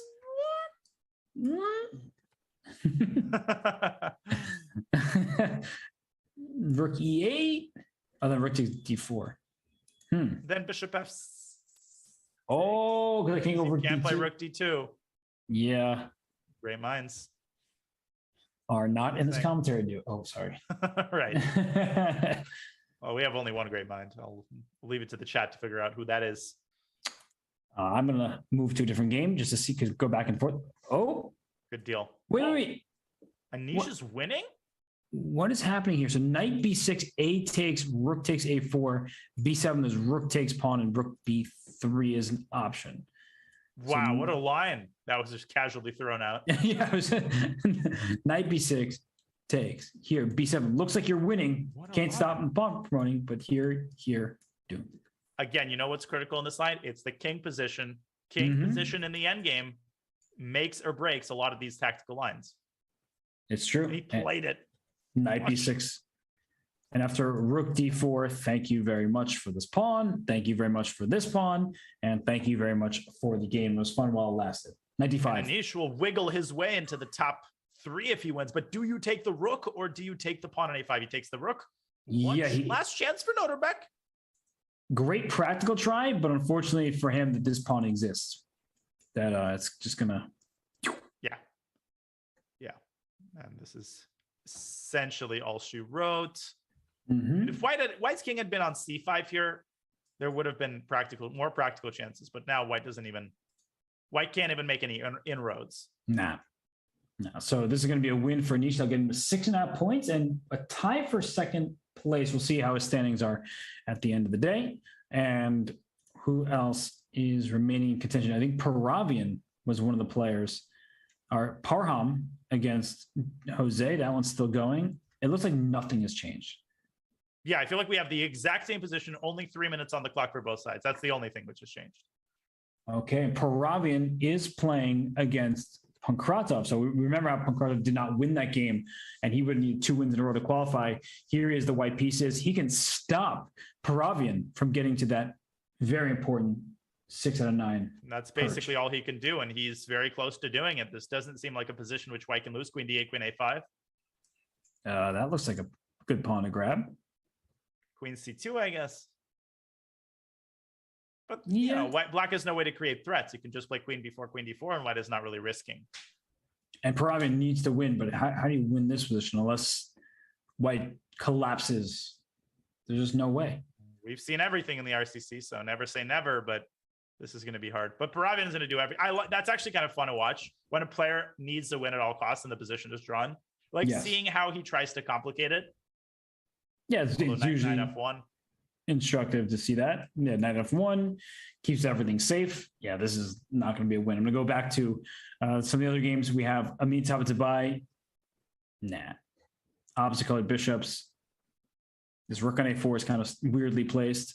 This is draw. Looks like a total. Oh, look at the clock. What if Sevian just decides to flag him? Great time management throughout this tournament, by the way, by Sam. Something we haven't pointed out yet. Wait a second. If he doesn't want to draw, he can try to play for a little more here. Very much so. Rook c1 looks like a nasty move, but I think he's basically set on a demanding piece. Yes. B4. Don't go b5. Bishop a5. Oh, or maybe not. Wait, that came out of nowhere. I didn't even notice. I thought he was just repeating bishop d2, bishop e3. And now he's got an outside pass. And what a move. If e4, win. bishop f2 check, and the king is cut off from getting to the h-file. And the rook is cut off, and the rook can never rejoin society. I think it's just winning for black. Wow. What an incredible sequence by Sevian. He actually might get to 7.5. And there's bishop f2 and just push that thing? Yeah, push it. Baby. And rook takes f3. I was wondering the same thing. Could he have just done that? I think he rushed it slightly. Rook e3 would have been a great move to throw in regardless, but this is still winning. And look at white's rook. That is the story of the game. Unbelievable. And now you can even play bishop e1. Bishop e1. Bishop a5. The one thing you don't want to allow is rook c4. And even that might still be winning because you bishop g3 to provoke f5, then your king walks in. But yeah. Rook c1. Yeah. Check out rook e1 here. I would consider a move like bishop c5, trying to pursue the bishop, or like you said, rook e1. Yeah, so he's going to win this game. Sam Sevian cannot be stopped. It looks like he's going. Here comes the other H pawn. Oh, gosh. Why do people hate on double isolated rook pawns? No, they're the best. Actually, they really are. You're not even being sarcastic. No, they're phenomenal. Just keep going. Rook game over. 2. Okay, so this one's over. Let's go to some other games. Yeah, it's that pawn stop. We'll see Parham against Jose, and Parham suddenly with an advantage. Yeah, finally we've had some sort of transformation. Both sides now down to a minute and a half. By the way, Pankratov won that game because Paravian's pieces just left the board. Oh, he had a queen and a bishop, and then he didn't. Yes, I don't know what happened exactly there, but this is, oh my gosh, that's to be a checkmate. Queen c2, maybe throw up a x-ray. Oh gosh, that's gonna hurt. And even with a rook sack, even f6, king g6, then queen c2 looks pretty good. But yeah, oh my God, Robert, there's some beautiful lines there where you sack both of your rooks. Love it. Love it. Is he going to play f6? I'm trying to make it work. f6, king g6, rook takes d7, but Parham going for the surgical approach. He's just like, why do I got to sack it? Anything, guys. He put on his surgical hat, took out his tools, and now he's going to go to town on black's king. And this is not Bassem Amin, okay? Not Dr. Bassem. Exactly. This is Dr. Parham. I don't know if I like rook takes f6, but this is still completely winning. And they're both down under a minute. And this is the lone game remaining. Lone pie.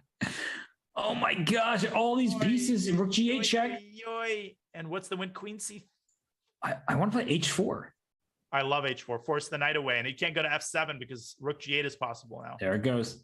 But that's not the best. Now Zhumabaiev has practical chances. Oh my goodness. If Zhumabaiev survives this game, this. And look at the standings, by the way. The winner of this game gets in. And that's the last spot. There is one more spot up for grabs. And Pankratov currently in that spot. Oh my God. If this game ends in a draw and Pankratov's tie breaks hold up, he is prayed that this game ends in a draw. But I think Parham is going to win. You put it into my mind. I know you said surgical. I thought of the doctor. And now you're calling him Bassem. Oh gosh, this is a pain. This is a pain. Everything is. I think this is good night. H-Rove is a great move, though. Amazing move. It anchors the bishop. Now Jose, he needs to start pre-moving. And we know Jose, he'll get into time trouble and still be able to handle himself. Bishop B5. King G8. Queen D8 and Queen F8. And Queen takes, Queen takes E5 as well. No, he doesn't have any time. He's going to resign here. And that means Parham sneaks in at the end. Wow. The last spot. And there's no ambiguity with tie breaks. 5.5 doesn't make it. He's trying for stalemate. Rosen trick. E4. Go E4, rook F7, and then go King H8. Right. Give up the rook on F7 and hope that. Oh! 2 seconds. Just go rook F6 or something. 2 seconds. No, but Parham is so much Bishop better. F5 would have been stalemate instead of. Oh my gosh. That's actually pretty darn cool. What's he doing? Rook F6 and hope for queen takes? Yeah, rook F6 pre-move. No, but now they're Ooh. That's actually very close. The king had only one square, and that makes it official. Ladies and gentlemen, we have our 8, and Parham Maksudlu with a clutch win in the last round makes it to the last spot. He will face Sam Sevian in round 1, a difficult matchup, Robert, for Sam. Yeah, well, no, actually not necessarily, because look at the standings right now. It looks like Parham, not only did he sneak into the field, he gets the 6th seed. Unbelievable. Parham Maksudlu with that last round win. Incredible. Wow, and that means that Vidit drops down to the 8th seed. So we have Sam Sevian against Vidit Gujarati. We'll have Fedoseev taking on Zhumabaiev. We'll have Anish Giri taking on Parham. And last, but certainly not least, Hikaru Nakamura taking on Anton Demchenko. We've gotten mouth-watering matchups once again, and the stage is set for yet another epic Sunday knockout. But we need to set the stage for our Coinbase rapid recap, so don't go anywhere. We have some conclusions to draw from this, another epic Saturday Swiss. You're watching the Rapid Chess Championship presented by Coinbase. We'll be back with a rapid recap on the other side of this short break. The Rapid Chess Championship is brought to you by Coinbase. Whether you're looking to make your first crypto purchase or you're an experienced trader, Coinbase has you covered. You can earn crypto by learning about crypto at Coinbase.com. Explore DeFi and Web3 with your Coinbase wallet. Get exclusive rewards when you spend with your Coinbase card and much, much more. Learn more at Coinbase.com/chess and get $10 in Bitcoin when you sign up and verify your account. Check them out. Use the command sponsor or command Coinbase today and go to Coinbase.com to get that Bitcoin, baby.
to fix with the draw when you have well, oh my goodness, it happened right here on national television. Did you see that? Oh my goodness, wonderful. I'm hurt. Oh man. Oh my goodness, bro. I'm like, I hate chess. Wait a second. Oh, he found, yeah. Oh my goodness.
Welcome back to the World Championship. Just kidding. Well, I am in the presence of a world champion, but welcome back to the Rapid Chess Championship. Ladies and gentlemen, the Saturday Swiss is in the books. We have our top 8. But before we conclude this broadcast, it is, of course, time for our Coinbase Rapid Recap, which features none other than the beast, Sam Sevian, who set a record today for the most points ever scored in a Saturday Swiss with 11.5, with 7.5 out of 9. 11.5 would have been a little bit more impressive. Robert, we didn't really hesitate about which game to choose. We have to choose this epic battle between Sevian and Mr. Nakamura himself. Yeah, it wasn't just the opponent that he defeated. It was the way he handled this game. And to start out, we had in Italian, which has been played for many centuries at this point. But this line, it feels like every Rapid Chess Championship, we get this. It was played by Jan Nepomniachtchi a couple times against Anish Giri and Alexander Grishuk a week ago in the Sunday knockout. And Danya, white has claimed space, but black also is quite solid. Yeah, I mean, this is a slow game. These games are not 1 in 5 moves, they're 1 in 50 moves. And both sides continue to develop. Hikaru getting his bishop to e6. And after bishop takes e6, black can take with a pawn and open up the FL. But since he already has a rook on the e file, he takes with a rook. And Sam connects his rooks with queen c2, then executes a very typical maneuver, knight f1, and he wheels the bishop out of c1, getting a position with 2 knights against 2 knights, Robert. Yeah, and not a single pawn has been traded. So just the bishops for both sides are off the board. And now we're looking at a position where the sides need a plan. For white, I can expand with b5 perhaps, then play c4, just keep gaining space. And for black, it's all centered around d5, which is what Hikaru played. And b5 was played anyway. The knight hops to e7. And after c4, this is a big moment, Danya, where black needs to decide, do I open the d file by capturing one of these pawns, or do I play the move d4 as in the game?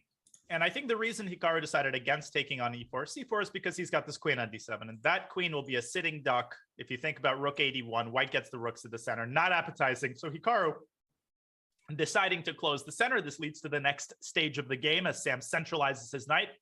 Hikaru gets the knight away from e7. And now a very calm move by Sam, king h2. I was very impressed with the maturity with which he handled this stage of the game. A lot of deep positional moves here. Right, and it's also putting the onus on black to come up with an idea. With a knight on g6, maybe you have some hope of going knight f4 and a rook to g6 and some sacrifices, but king h2 stops all of that. So Hikaru, queen d8, rook to b1, saying I'm just maybe threatening b takes a6 and opening up this b file. So black plays a5, and Danya, here we saw g3, the knight came back to d7, c5, and white has more space, but is not attacking anything just yet. And it's very easy to let your center get out of control here, especially in the context of knight takes d5. You might get a runaway train situation. So Sam, again, incredibly cold-blooded, king h2 to g2. And the reason behind this move is that after the trade on d5, the rook can't really, well, it can get to f6, but you no longer threaten the knight with the king on g2. And those kinds of moves, Robert, they are the oil that makes the engine run. That's correct, right? The knight defend and the f2 pawn, I made a random throwaway like rook a2, but that's the point, is that these subtle moves make all the difference at this level. Knight takes d5, takes, the rook went to e7. There was no longer a point of going to f6. This knight could have wrapped into the e4 square, which would have caused black some serious problems. The rook went to e7, and now, I was talking about c6, Danya, but Sevian chooses the move d6. And this leads to the next stage of the game. After d6, we have a trade of pawns, and it may look like white's about to lose that pawn. That pawn, to use a word that I've used several times today, moribund. But no, Sam seeing a lot further than that, and he plays this critical move, queen c2 to c7. Not only does that defend the pawn, that offers a queen trade, and then that pawn will turn from a peon into a beast on c7. Hikaru was not convinced by that option, although he did end up trading queens in just a couple of moves. Right. He plays b6 first. This pawn is under attack. b6 now is defended. Rook comes to e1. And suddenly black has a lot to figure out. At some moment, maybe there's a trade. The e5 pawn will collapse. So he takes on c7 and he plays rook c8. And here is like the critical decision of the game, Danya. Rook c1 makes sense. Protecting your passed pawn. It looks like white is dominating, but black shuts down that file very quickly. And take it from here, partner. And what's impressive about this, Sam had to see the next move when he was playing the move queen c7, because without it, white's entire position collapses. You lose c7, you might lose d3 and a4. And Sam takes his rook on c1 and an endgame exchange sacrifice. Some of the most beautiful chess that we've seen today. Rook takes c5. What is the idea? Well, after bc, another move that a lot of people would hesitate to play rook takes c5, right? You're taught not to trade pieces when you're down material, but Sam saw further than even Hikaru, because what happens is that that knight from f3 reaches the golden square, the promised land on c4, where it will totally dominate the rook. And the b5 pawn, coupled with the weakness of the a5 pawn, makes black's hands full with a very difficult defensive task. For sure. And the pawn on c7 was grabbed, but after the trade of rooks and the knight coming to e5, rooks are better than minor pieces when they're open files, open lines. Here, there's none of that. And in fact, the knight sits on the c4 square if it wants to, putting pressure on a5, also supporting this eventual push, but don't rush with your passed pawns. This is a protected passed pawn. So if you were going to b6, then it could fall. So instead, we saw the king walk into the center. The rook came to c8. And objectively, Danya, the position is one where black is doing okay, but practically speaking, it's incredibly difficult. Indeed. And Hikaru defended very accurately for a while, but then he slipped up. Sam advancing his kingside pawns, king e5, centralizing his king. And this was the critical moment. Hikaru had to take on g4 in order to open up the h file. That was the only way to create counterplay. And then the rook from h8 could potentially migrate to h1, and then rook e1 would be a mate threat. So that was the best source of counterplay. But understandably, Hikaru, with a very difficult defensive task on his hands, decides instead to lock up the king side, which unties Sam's hands and allows him, first of all, to fix an incredibly weak pawn on g6. And this pawn is ultimately what does black in, because the knight from c4 will now inevitably move to e5, and there will be too many weaknesses to defend. And just look at the absolute domination. The king on e5 is clearly more active than the king on e7. The knight on c4 better than this rook on a8, even though rook is worth more. So as the game continued, it was pretty much over because the knight comes to e5, putting pressure on the pawn on g6. And this was that one nice tactic remaining, was that after rook g8, knight c6 check, in many positions, it has seemed that even if you lose the pawn, there'll be rook a8 to follow. But after king to d7, knight takes a5, rook a8 does not help because the knight comes back to c4. And in fact, the black king is misplaced. If only that king were on c7, rook takes a4 would be possible. But now it would walk into this nasty fork with knight b6 check. Indeed it would. And these subtleties are what, this finesse is what made Sam's play today so impressive. He saw every single one of them. And that's the only way to beat a monster like Hikaru. Hikaru trying his best to create counterplay with e5, but Sam calmly grabbing the pawn, then grabbing another one as he moves over to b3. He starts pushing them beasts on the queen side. He takes another one on d4 with check. And, well, the rest is pretty clear without comments. These pawns tear Black's pieces apart. Yeah, there are 3 passed pawns on the 6th rank. Usually 1 is enough. 3, that's overwhelming. And we saw b7, and then after e7, Hikaru resigns because rook e3, that stops the pawn for now. But after knight e6 check, if your king goes to d7 to stop the e pawn, there goes the b pawn. So you have to pick your poison, and no matter what, it is going to be fatal. So that was a beautiful win by Sam Sevian. It was indeed. And on the heels of that and many other wins, Sam Sevian set a record with 7.5 out of 9. But this was your Coinbase rapid recap for the Saturday Swiss. Hearty congratulations to Sam Sevian. But Hikaru rebounded very nicely. He still qualifies and he will get a chance at revenge. Hikaru and Sam will meet tomorrow if both of them win their first round matchup. So that's a storyline that we are going to follow very carefully. But to do that, they have to beat some very serious people.